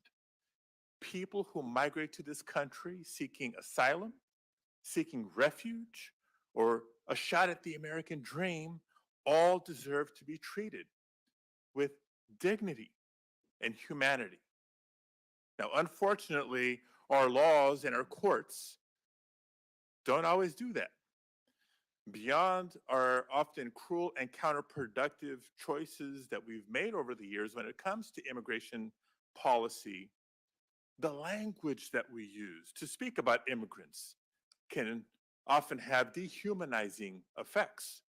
For example, in the Immigration and Nationality Act, it's replete with references to quote unquote aliens. And court opinions written by federal judges across the country can be found referring to undocumented persons as quote illegal aliens. Now, I know NASA has put a man on the moon and there are billionaires increasingly exploring space, but let's be clear, no person is an alien and no human being can be illegal. So with that context, I read your immigration-related decisions on the district court with great interest. Now, beyond the substance of your opinions, what stood out to me is that you seem to have tried to avoid making the same choice as many of your predecessors and many of your colleagues.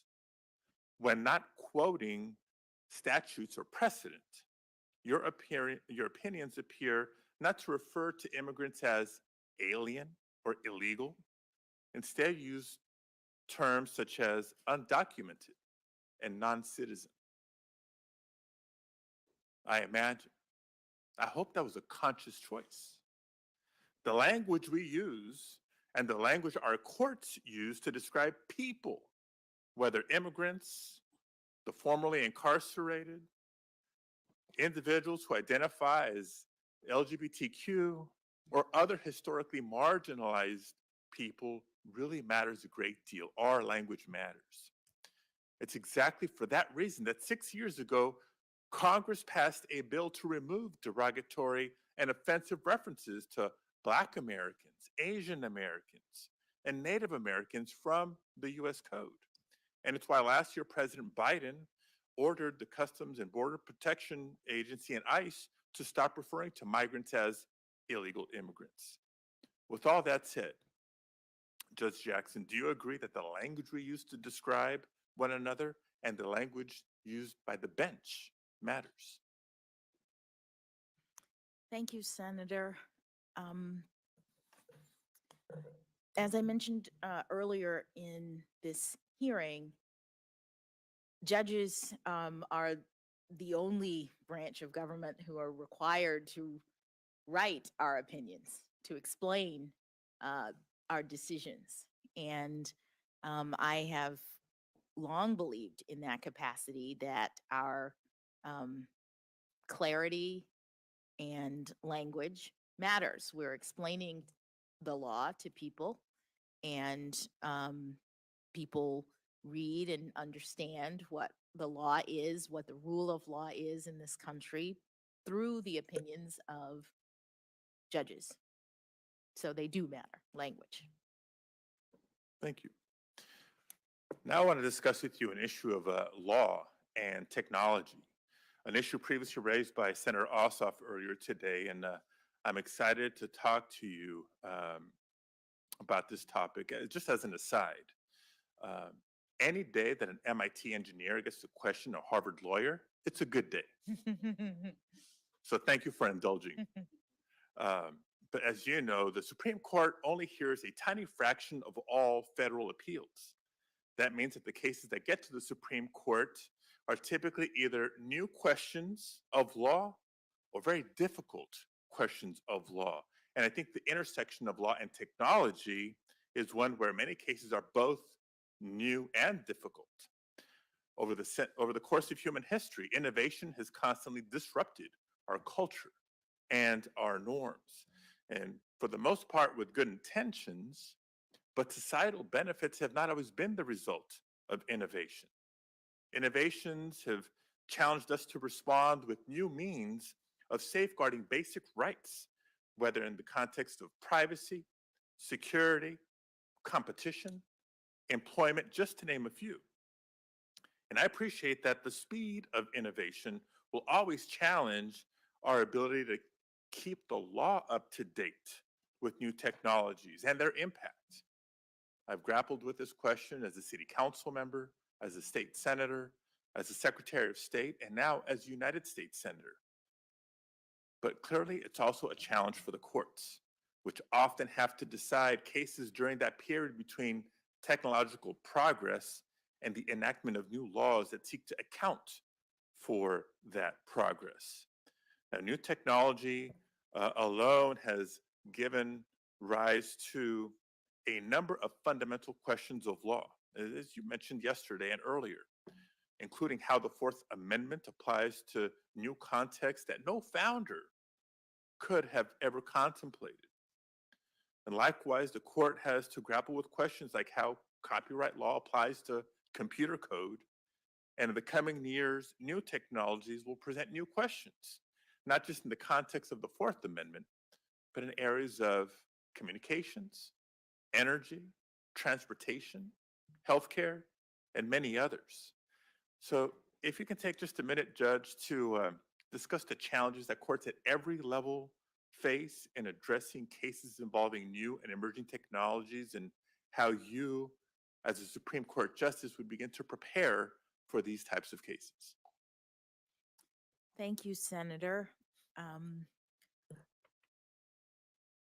The court does get cases that involve disputes that touch on technological innovation, whether it is something like copyright kind of case, or a patent kind of case, or the Fourth Amendment search and seizure. New technologies do intersect with what the law says in the Constitution and in statutes. And at least as far as statutes are concerned, it's certainly much easier for judges who are doing their duty to interpret the law if Congress makes changes that update the statutes to track the modern innovations. What happens with constitutional interpretation is similar to what I described earlier about cases in which the court analogizes back to the time of the founding concerning the principles in something like search and seizure. What qualified as a search that violated the Constitution when those words were written, and then determines whether that same kind of violation is at issue with respect to the technology today. And the court has done that with respect to searches regarding cell phones, police access to GPS data, tracking technology that is put on vehicles, because these disputes do come up. And so, so I'll take this opportunity to encourage Congress to help us by ensuring that new technologies are addressed in statutes that we interpret. You're absolutely right. Both judges and members of Congress are never done doing more homework and learning, hopefully. Judge, on Monday, which at this point feels like so long ago, I suggested in my opening statement that by the end of these hearings, America would know just how qualified you are to serve on the Supreme Court. And over the course of this hearing, I think the American people have seen that and have gotten to know you as a person. They have heard your family's journey and everything that your nomination represents. Now, I also said on Monday that your qualifications bear repeating over and over again. And so, Judge, with your help, I'd like to remind the committee and the American people once again, just some of your incredible credentials. Yes or no, after law school, Did you serve as a law clerk for a district court judge, a court of appeals judge, and a Supreme Court justice? I did, Senator. Yes or no? Did you practice law for more than 10 years before becoming a judge? Yes, Senator. And did that include time in private practice and time as a federal public defender? It did. How many years have you served as a federal district court judge? I served as a federal district court judge for, I believe, 8.5 years. And circuit since then? Circuit since last June. And as a district court judge, approximately how many opinions did you write? I think we've covered this before. As a district court judge, I believe I wrote somewhere in the neighborhood of 560. With a very low rate of having been reversed, if I've done my homework correctly. Look, I can go on, and don't worry, Mr. Chairman, I won't. But Judge Jackson, for 2 days, here's what I've seen. I've seen a number of my colleagues trying to engage with you in good faith on questions about the law, and you've answered them fully, fairly, and thoughtfully in every instance. You've shown yourself to have the keen intellect and legal acumen to serve on the Supreme Court. Now, you've also sat here and politely listened as some of my colleagues have attempted to disparage your judgment and character based on allegations that, even as Senator Booker pointed out, conservative commentators have called meritless to the point of demagoguery. And through that, you've shown clearly that you have the temperament to serve on the Supreme Court. Now, this confirmation hearing has been a reminder, and in some ways, a new Exhibit A, that for people of color, particularly those who have the audacity to try to be the first, often have to work twice as hard to get half the respect. Judge Jackson, I offer that with your talent and exemplary qualifications on full display, if my colleagues truly believe in maintaining the legitimacy of the Supreme Court, if they really care about Americans' faith in the judicial system, they will see that even if they may disagree with you on a particular area of the law, that you're exactly the type of judge that should serve on the Supreme Court. You're exactly the type of judge that should receive bipartisan support, not just from this committee, but from the full Senate. And if any senator doesn't, then I hope they'll think long and hard about what it says to the country about the politicization of the Supreme Court. That if someone is eminently qualified as Judge Jackson in all the ways that we've been discussing, cannot receive bipartisan support.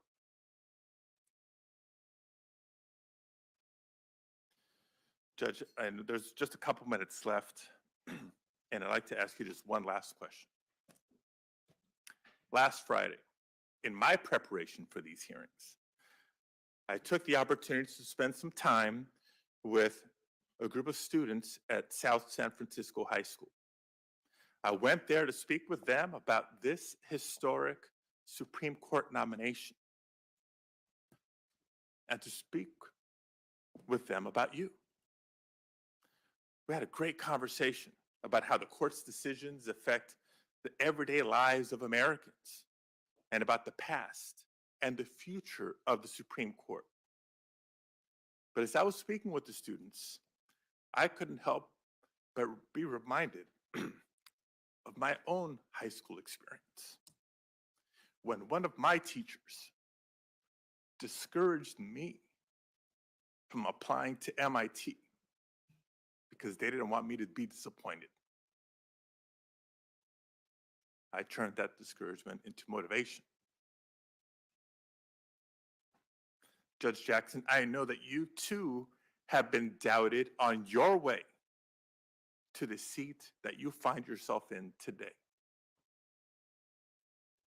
Even over the last 3 days, of this hearing, your experience and qualifications have been called into question by some, despite your clear, lengthy record of talent, achievement, and accomplishment. So I want to end my time today by asking you this question.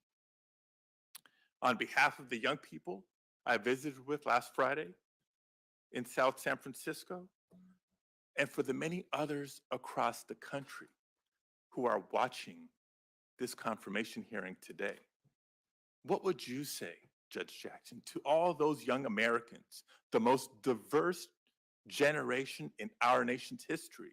What do you say to some of them who may doubt that they can one day achieve the same great heights that you have?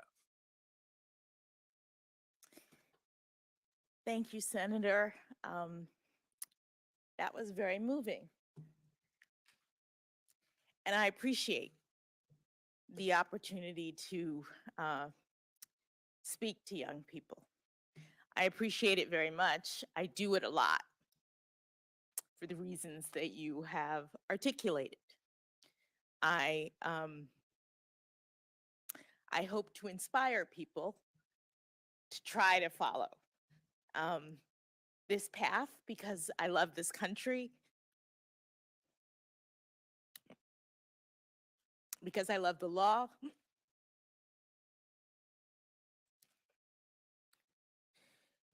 because I think it is important that we all invest in our future. And the young people are the future. And so I want them to know that they can do and be anything. And I'll just say that I will tell them what an anonymous person said to me once. I was walking through Harvard Yard my freshman year. As I mentioned, I went to public school, and I didn't know anything about Harvard until my debate coach took me there to enter a speech competition, and I thought, this is a great university. It was basically one of the only ones I'd seen, and I said, maybe I'll apply when I'm a senior. But I get there, and whoa, so different. I'm from Miami, Florida. Boston is very cold. It was rough. It was different from anything I'd known. There were lots of students there who were prep school kids like my husband, who knew all about Harvard, and that was not me. And I think the first semester I was really homesick. I was really questioning, do I belong here? Can I make it in this environment? And I was walking through the yard in the evening, and a Black woman I did not know was passing me on the sidewalk, and she looked at me, and I guess she knew how I was feeling. And she leaned over as we crossed and said, persevere.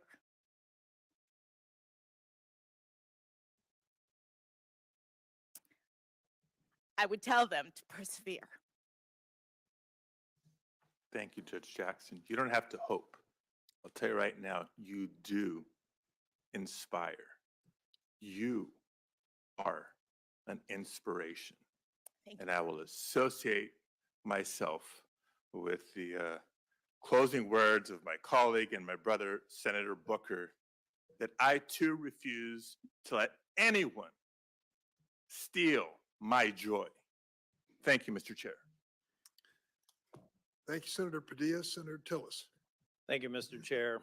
Judge Jackson, as Senator Booker was providing his closing comments, I could only think, and they were very powerful, that if you liked his, how much you're going to like mine on the subject of intellectual property.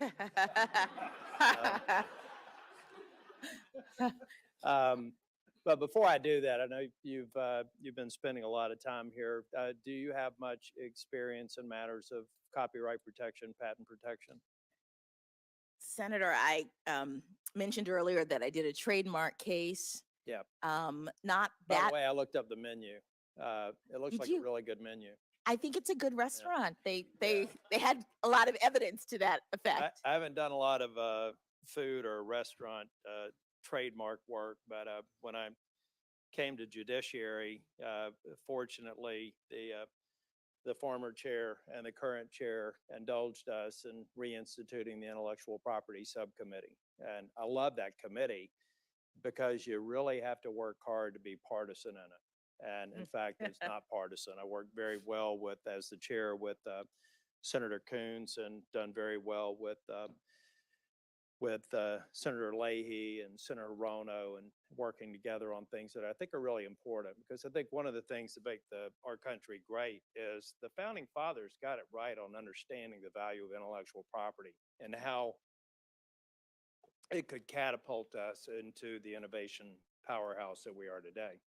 So I may ask you a few questions about it, but I'm not going to dig too deeply. I do want to go back to maybe getting a suggestion from you. I thought, I told you, I don't even pretend to be an attorney, but I am about 30 years into technology. As a matter of fact, I spent 2 years in Boston at Wang Laboratories, and it was no coincidence, having been born and raised in Florida, that I moved one September because I couldn't bear another winter.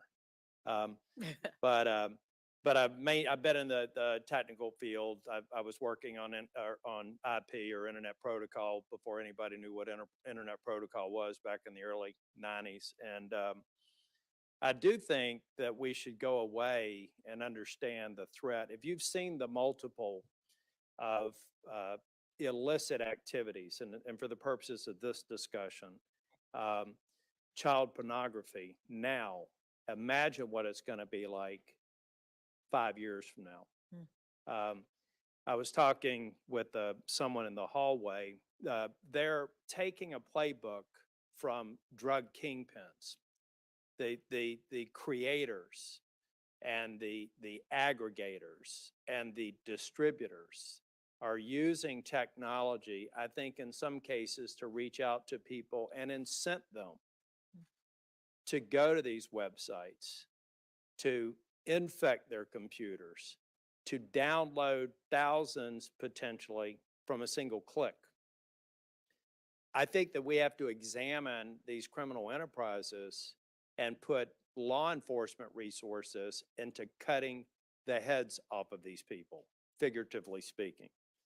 And one of the ways you do that is to provide, I think, more ways to go about prosecute, more technology that we need to cut down the supply. But we still have to deal with the demand. And that's another area where these criminal organizations and others are taking advantage. And, you know, today, if you think about technology 10 years ago, it was a little odd, at least 15 years ago, to see a child. I've got two granddaughters. One is 4 years old, one is 2 years old. They're technologically savvy. As a matter of fact, I love talking to them on the phone, but even my 2-year-old knows how to deal with the filters to make me look like I've got rabbit ears and everything. They're technologically savvy. There's a real danger there that these horrible people, and I genuinely believe that you think they're horrible people, are going, they're going to infect and destroy a lot of lives. And so I don't know, is it with the Sentencing Commission? How would you, and incidentally, this is a toxic subject in Congress, because if you start talking about better understanding this, most people are going to run away from it. But we do it at the expense of destroying a lot of victims' lives. So I don't, unless you have ideas off the top of your head, I'm trying to get an idea of how we can make people understand. Maybe we could even have a discussion to say that the penalties today are the floor to begin the discussion, just to simply eliminate people from making this so toxic that we don't better understand it and get ahead of it. But how can we even start having an intelligent discussion and a productive discussion where Congress is clearly going to need to act to do what I think everybody in this room wants to do, is just erase it from the planet of the earth, or at least make a lot of progress, because quite honestly, it has exponentially grown, and there are exponentially more victims today than there were even 10 years ago. Any ideas? Thank you, Senator. I actually don't. I haven't been working on or looking at or dealing with sentencing policy for a long time now. In my work as a judge, we're looking at individual cases, not systems or crime organizations and policies related to them. Yeah. Well, I think it's something that we should take seriously, and after we cool the temperatures and have people have legitimate concerns about some of the rulings, I think that we have to clear up some of the complexity and recognize that Congress is a part of the solution. Okay, now on the weighty subject of intellectual property, are you familiar with copyright preemption under Section 301A? No, I haven't worked with that. Okay. I wouldn't have expected you to necessarily, but, and I won't get into patent questions. We've got a lot of work that I think ultimately is going to require us getting rid of the shambles of jurisprudence that we have. It's a very complicated field. We've got a lot of mixed signals and current jurisprudence, and my committee's working on that. So it may be something that ultimately works its way up to you all if you're confirmed. But I'm not going to take a lot of time, particularly because the hour is late and I intend to yield back some of my time. I do want to go back because I felt like this morning when I went through some of my comments, I mentioned law enforcement. I talked about a couple of your decisions that gave me pause, mainly, excuse me, because law enforcement's under attack.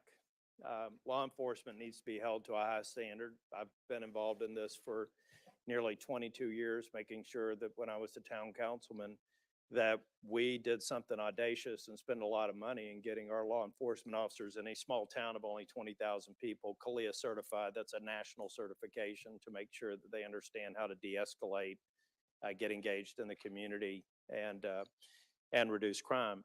And it worked. But now there are some people that think it's fashionable to attack the police and to defund the police. And quite honestly, there's increasing data that suggests the communities that are loudest about that are becoming the least safe. So I want to ask, you mentioned several times, I think yesterday and more today, about your methodology. So is the United States versus Jenkins fresh in your mind, or roughly fresh in your mind? Criminal pleaded guilty to assaulting a law officer. It was his third conviction in assaulting a law enforcement officer. The government recommended 30 months. The defense recommended 21 months, and you decided to go with an 18-month sentence. So I was trying to, do you recall? I don't recall. I would want to look at the records and see the probation office's recommendation as well. Okay. And that again is something I wouldn't have access to. So I'm just trying to figure out what the mitigating circumstances were. And there were other ones. And unless you immediately recall it, I'm not going to ask you to go into details. The other one was United States versus Weeks. Similar situation. There was a 24-month request from the government for the conviction on assaulting an officer, and you gave them 12 months. And does that ring a bell, United States versus Weeks?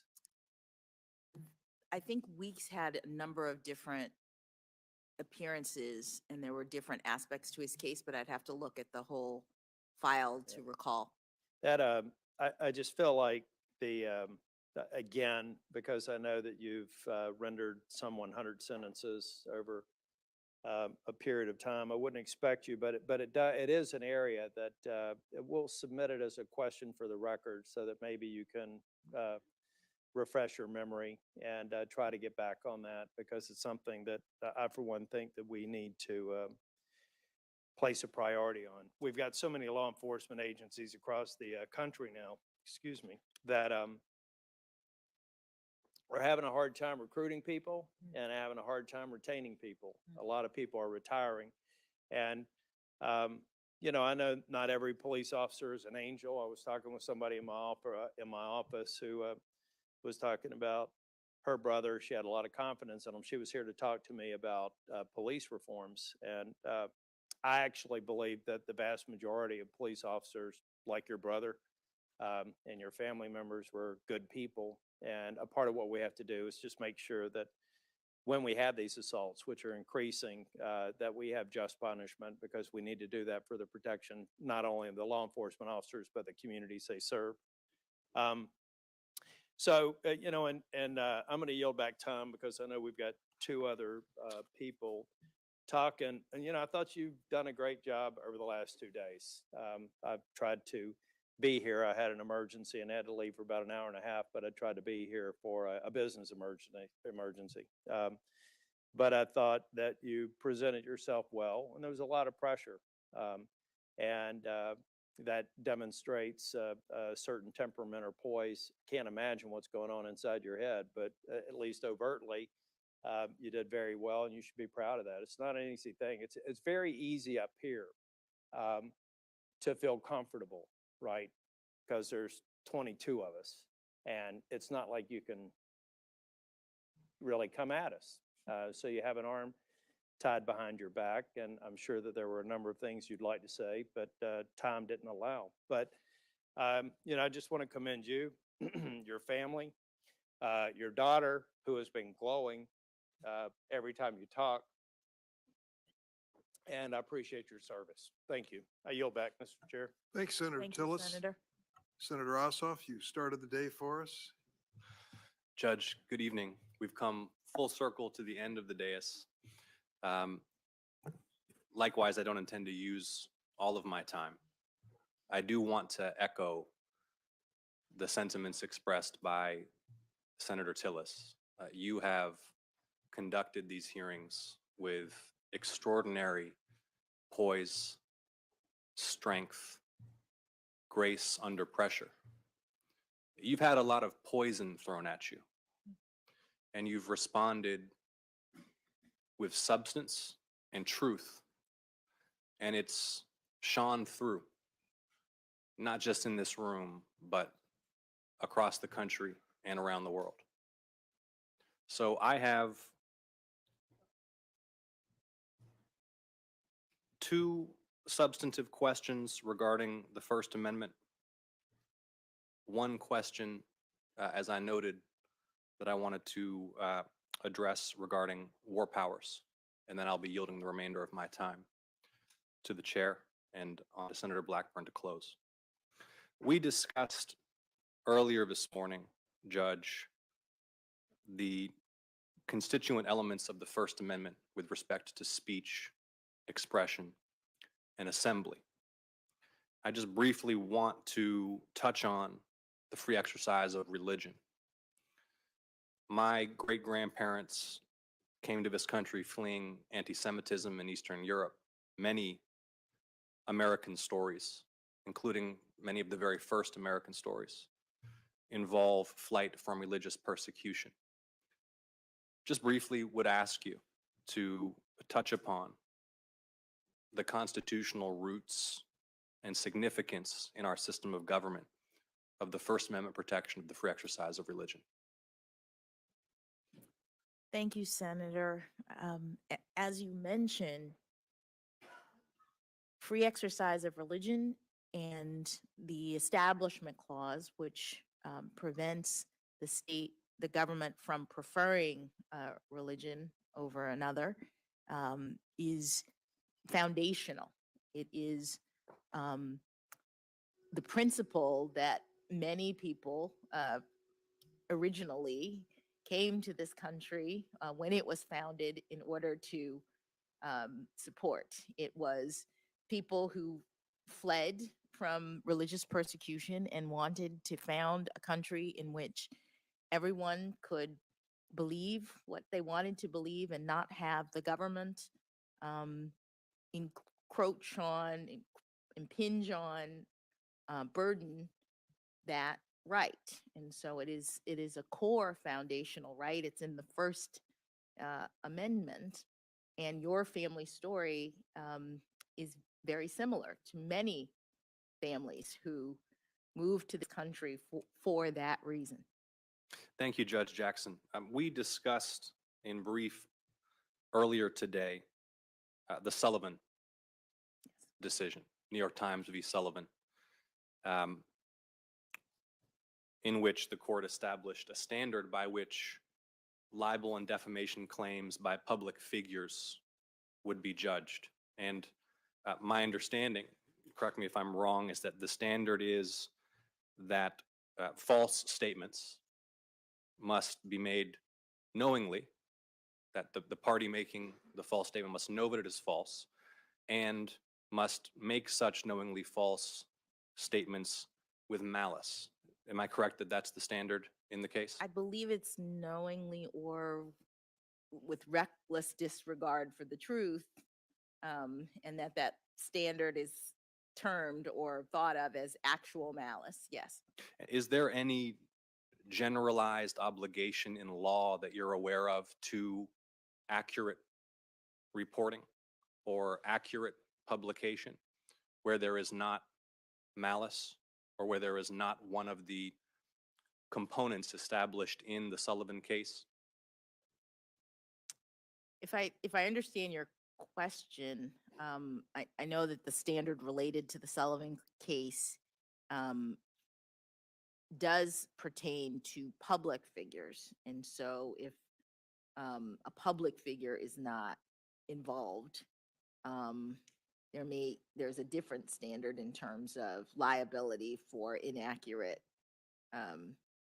or defamatory statements. Thank you, Judge. And I want to note that the chairman earlier remarked upon the disruptions in the market in publishing and the dissemination of information that technology has caused in recent years. And I was just reflecting as the chairman spoke that at the time of the invention of the printing press, many of those who previously had centralized control of the production and dissemination of information recognized that it was disruptive and threatening, and that it disrupted power dynamics, and it empowered new participants in public discourse to participate. And I just want to express to you, this is not a question, but express to you my view that it is vital that we in Congress and the judiciary relentlessly defend the principles of the First Amendment and the free expression of ideas, even as new technologies emerge which disrupt these markets and present challenging new particular circumstances to the court. A very brief question on the not lighthearted but important subject of war powers. I reviewed some of the comments that prior nominees have made when asked about questions with respect to the allocation of war powers between the legislative and executive branches. And something that I've seen in some of those transcripts has been a tendency to say, well, these are disputes between the political branches, and questions about those authorities should be resolved between the political branches. I noted in the McCann opinion that you issued, you noted in that case that one of the reasons it was appropriate for the judiciary to consider the claim made by the U.S. House in that case was that where there is a dispute between the legislative and the executive, in that case, and perhaps in many cases, the judiciary is precisely the appropriate forum for the resolution of that dispute.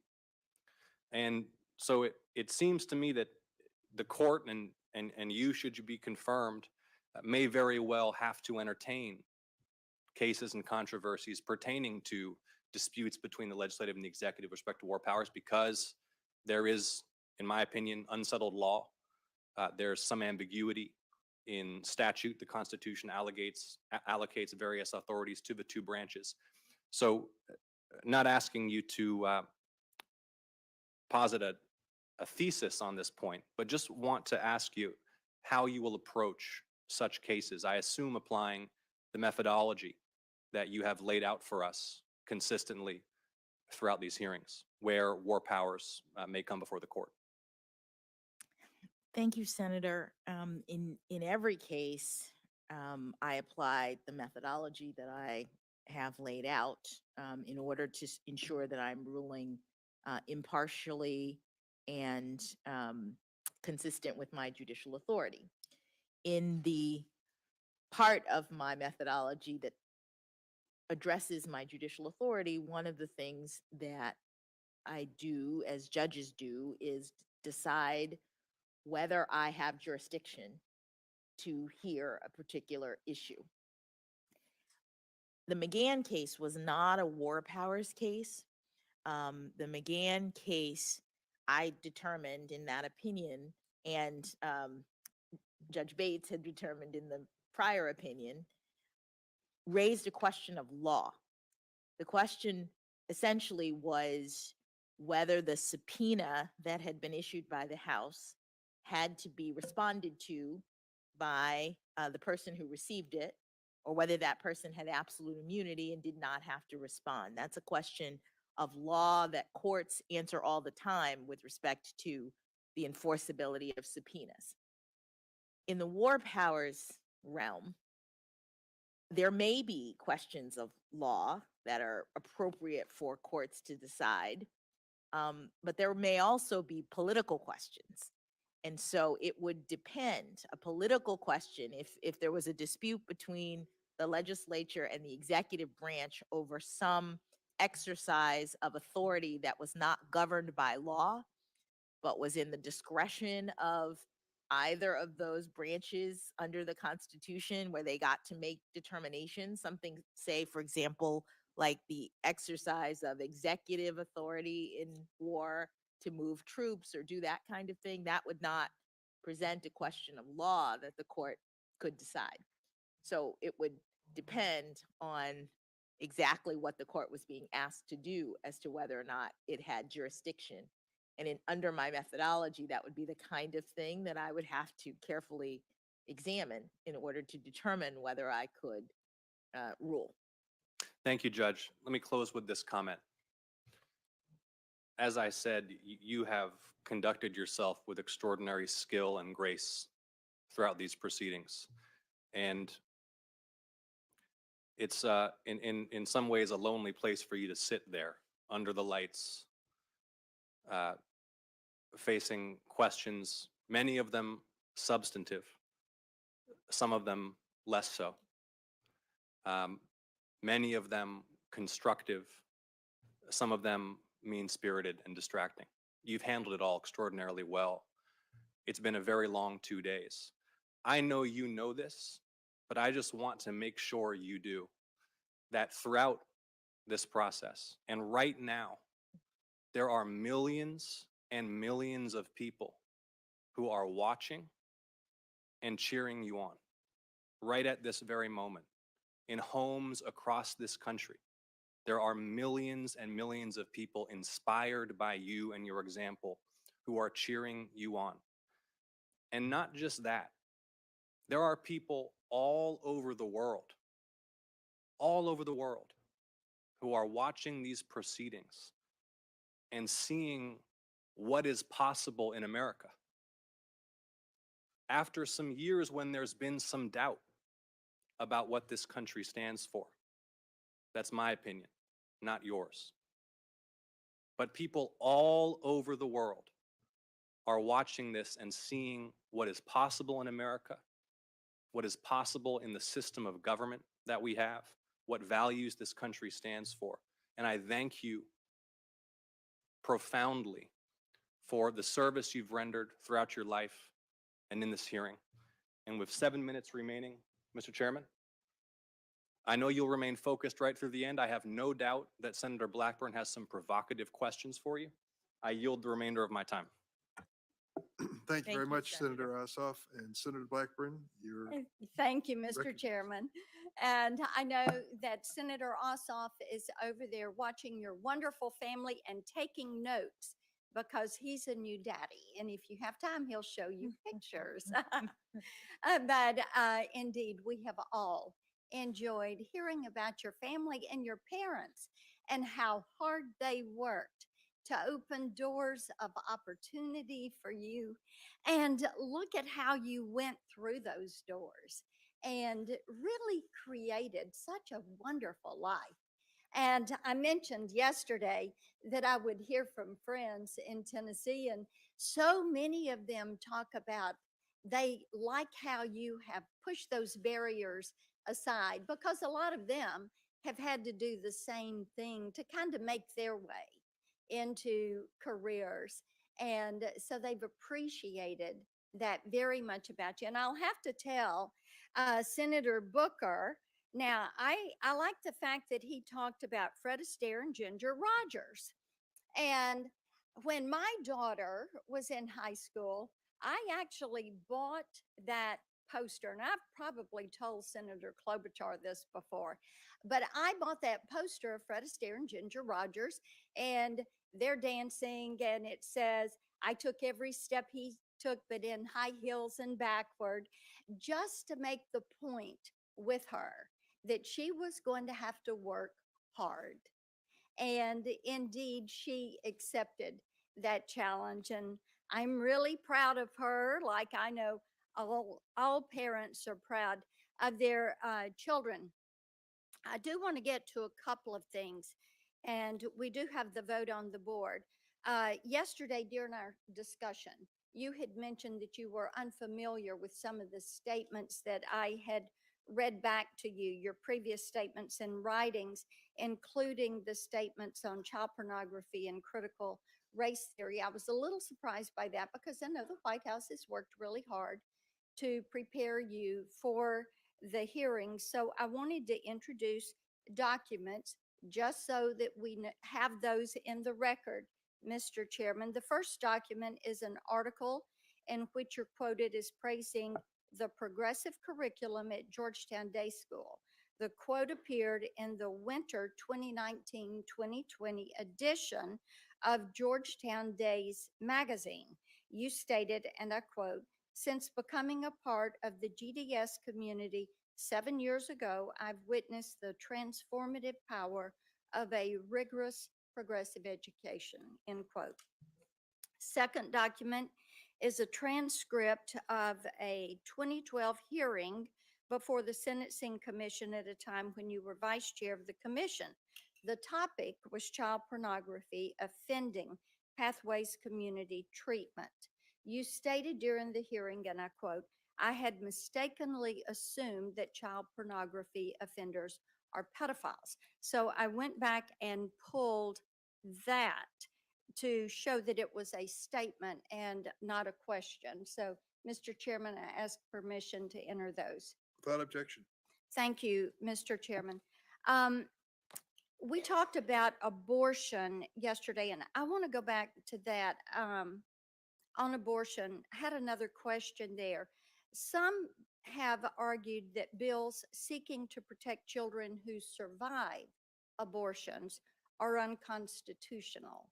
They say that the right to an abortion includes the right to an effective abortion. So, in other words, does the constitutional right to an abortion include the right to let a baby die if that baby unintentionally survives an abortion? I'd like to know if you agree with that.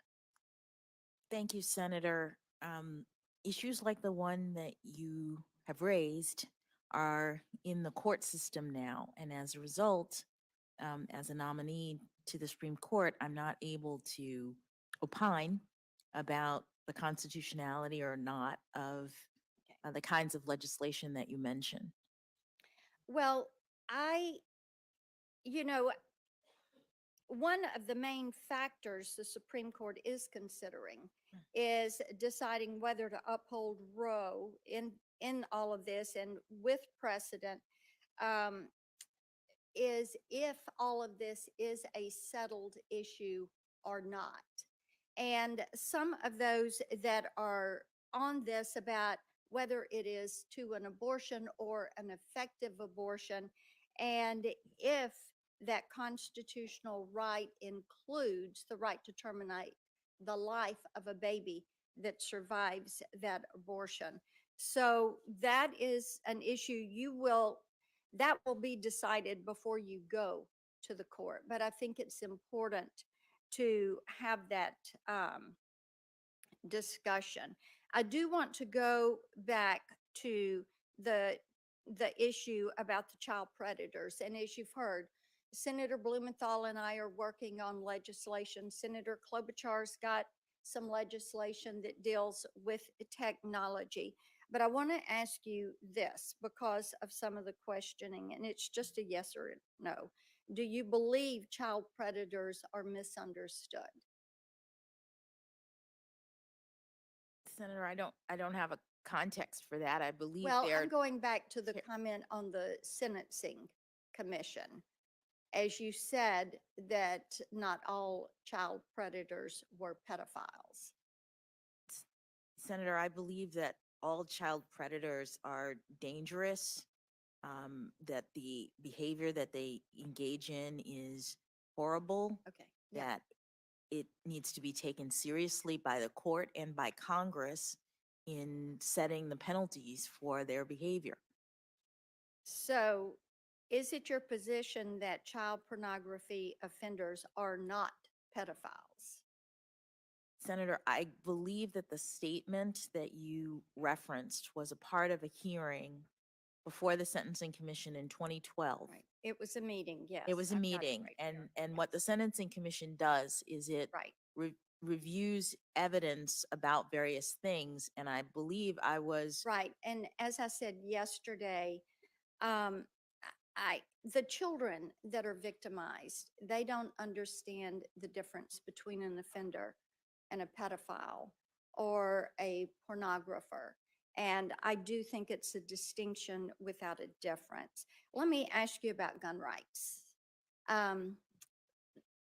Violent crime is rampant. We have seen that during the last year, it's making people really nervous. Pulled some stats. In 2021, 27 major U.S. cities experienced a 44% increase in homicides since 2019. Over a dozen cities set new homicide records in 21. And a lot of families no longer feel safe. So they're buying guns, they're buying ammo, and trying to make certain that they can protect themselves. And in times like this, I think we're really fortunate that the founders afforded such constitutional protection as the Second Amendment. So very quickly, walk me through what current Supreme Court precedent says about the Second Amendment. Thank you, Senator. Current Supreme Court precedent Yeah. says that under the Second Amendment, there is an individual fundamental right to keep and bear arms in the home, and the opinion focuses on those Okay, and circumstances. so you agree it is an individual right and not only reserved to militias, because there are some that keep trying to say it's only reserved to militias. But if my memory is correct, you base this on District of Columbia versus Heller, that it is an individual Yes, ma'am, right. that the Okay. Supreme Court has established it's an Okay. individual right. I wanted to get that on the record because I don't think anybody had asked you that this entire time. Here's another question. I've asked other judicial nominees that are coming to us for the district court and the appellate court, and I've really not gotten a satisfactory answer from anybody.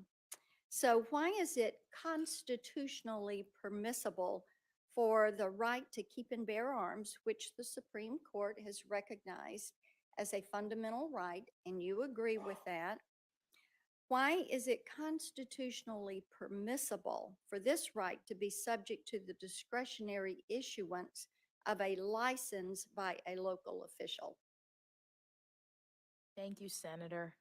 The Supreme Court is looking at that very issue in a case before it right now. And as a nominee for the Supreme Court, it's important that I not speak to it because the court is deciding this question.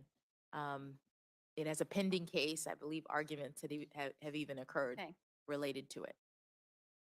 So should other unenumerated rights be subject to the same type forbearance, having to get a local license? Should someone that wants an abortion have to go before a government bureaucrat? Because the Second Amendment, that right to keep and bear arms, is enumerated in the text of the Constitution. So the question would be, why should it have to have an extra burden? I understand the question. It's one that the Supreme Court is looking at and consistent with past practice and the need to ensure that I'm not speaking to issues that are Okay. live. All right, then let me move on. I want to turn to some of the sentencing decisions, and particularly your decision to grant criminal defendants compassionate release. And you have an unmistakable pattern of releasing criminals with dangerous backgrounds into the community, and the COVID-19 pandemic seemed to exacerbate the trend. To name just a few examples, you use the COVID-19 pandemic as justification to release a fentanyl drug dealer, a bank robber addicted to heroin, a convict who murdered a U.S. Marshal back on the streets. And at a time when violent crimes, including homicide, are spiking all across the country, and we're facing an opioid epidemic driven in large part by the trafficking of fentanyl across our border, how can you stand by your decision that these offenders do not pose a danger to the community? Thank you, Senator, for allowing me to answer this question. The statutes that govern judges and that allow for compassionate release are policy determinations that Congress has made to permit individuals who are in various circumstances in various stages in the system to seek release. People who are detained after their final sentencing can seek something called compassionate release. People who are detained between when they've been convicted and when they're sentenced can. Not to cut you off, but time's going to run out. We do have, this is a question that I have been asked so much. People, here's a stack. These are the ones that you sought for compassionate release. There were 1,561 that were detained in DC Department of Corrections. And your statement, and this was in the opinion that you issued, it was U.S. versus Wiggins. You stated, and I'm going to quote you, each and every criminal defendant in the DC Department of Corrections custody should be released because of the COVID-19 pandemic. And in that same opinion, you lamented the fact that you as a federal judge were limited in your ability to order the universal release of criminals back onto the streets. And I am shocked that that would have been your position, because people are so, they are just really concerned about crime in the streets. So do you stand by your position that it would have been the right thing to do to release all of those prisoners back onto the streets? Senator, that was not my position. In that opinion, United States versus Wiggins, I started off by explaining that given the compassionate release system and the COVID-19 pandemic, it would seem as though that was an extraordinary and compelling circumstance. But 2 sentences later, I say, we can't release everyone. There are people who are too dangerous to release. And so even in Wiggins, I decided that he had to remain incarcerated, notwithstanding his compassionate release motion. So the point, the sentence that I have there, I did say, but I said it to lead up to my statement, which was the actual ruling, in which I said, we are not releasing everybody. We're not opening the jails. And Judge, you know, to lament that you were limited in your ability to order the release of all, that is what causes, that is a judgment issue. And that is what causes the concern with that. Let me go to the critical race theory issue, because you were asked yesterday about a speech you gave in April 2015 when you had stated, and I'm going to quote you again, that it melds to, when you were talking about sentencing, it melds together myriad types of law, including critical race theory. And you told Senator Cruz, I think it was, that when you made that statement, you were talking about decisions regarding sentencing policy. You said, and again, I'm going to quote, I was talking about policy determinations. None of that relates to what I do as a judge. I take that to mean that you don't make policy determinations when you're making sentencing decisions as a judge. So today, in response to a question from Senator Grassley, you said the exact opposite. You said, and I'm going to quote you again, I have at times identified various enhancements that I have disagreed with as a policy matter because the Supreme Court has said that that's the authority of a sentencing judge in our system. So given that you admitted you made policy determinations in sentencing and you stated that you consider critical race theory in sentencing policy, let me ask you again, do you consider critical race theory in your sentencing decisions as a judge? Thank you, Senator. Critical race theory, any academic theory, is not considered in my sentencings. It never comes up in sentencing. It was not what I was talking about in the speech in 2015. Okay. I appreciate that. I do have one intellectual property question I'm going to submit to you for writing. You've had a long day. Thank you. And you've been very gracious. And I think that these are tough questions, but this is part of our doing our due diligence and meeting our responsibility to the people that we represent. And they expect this of us. And as I mentioned, they've been very engaged in this. As some have said, you know, I think I would like her, I don't agree with her, or I agree on some things, but not on everything. But they want to know what you're going to do when you get on the court, because their kids and their grandkids are not going to have the opportunities that you have had unless we keep this nation free.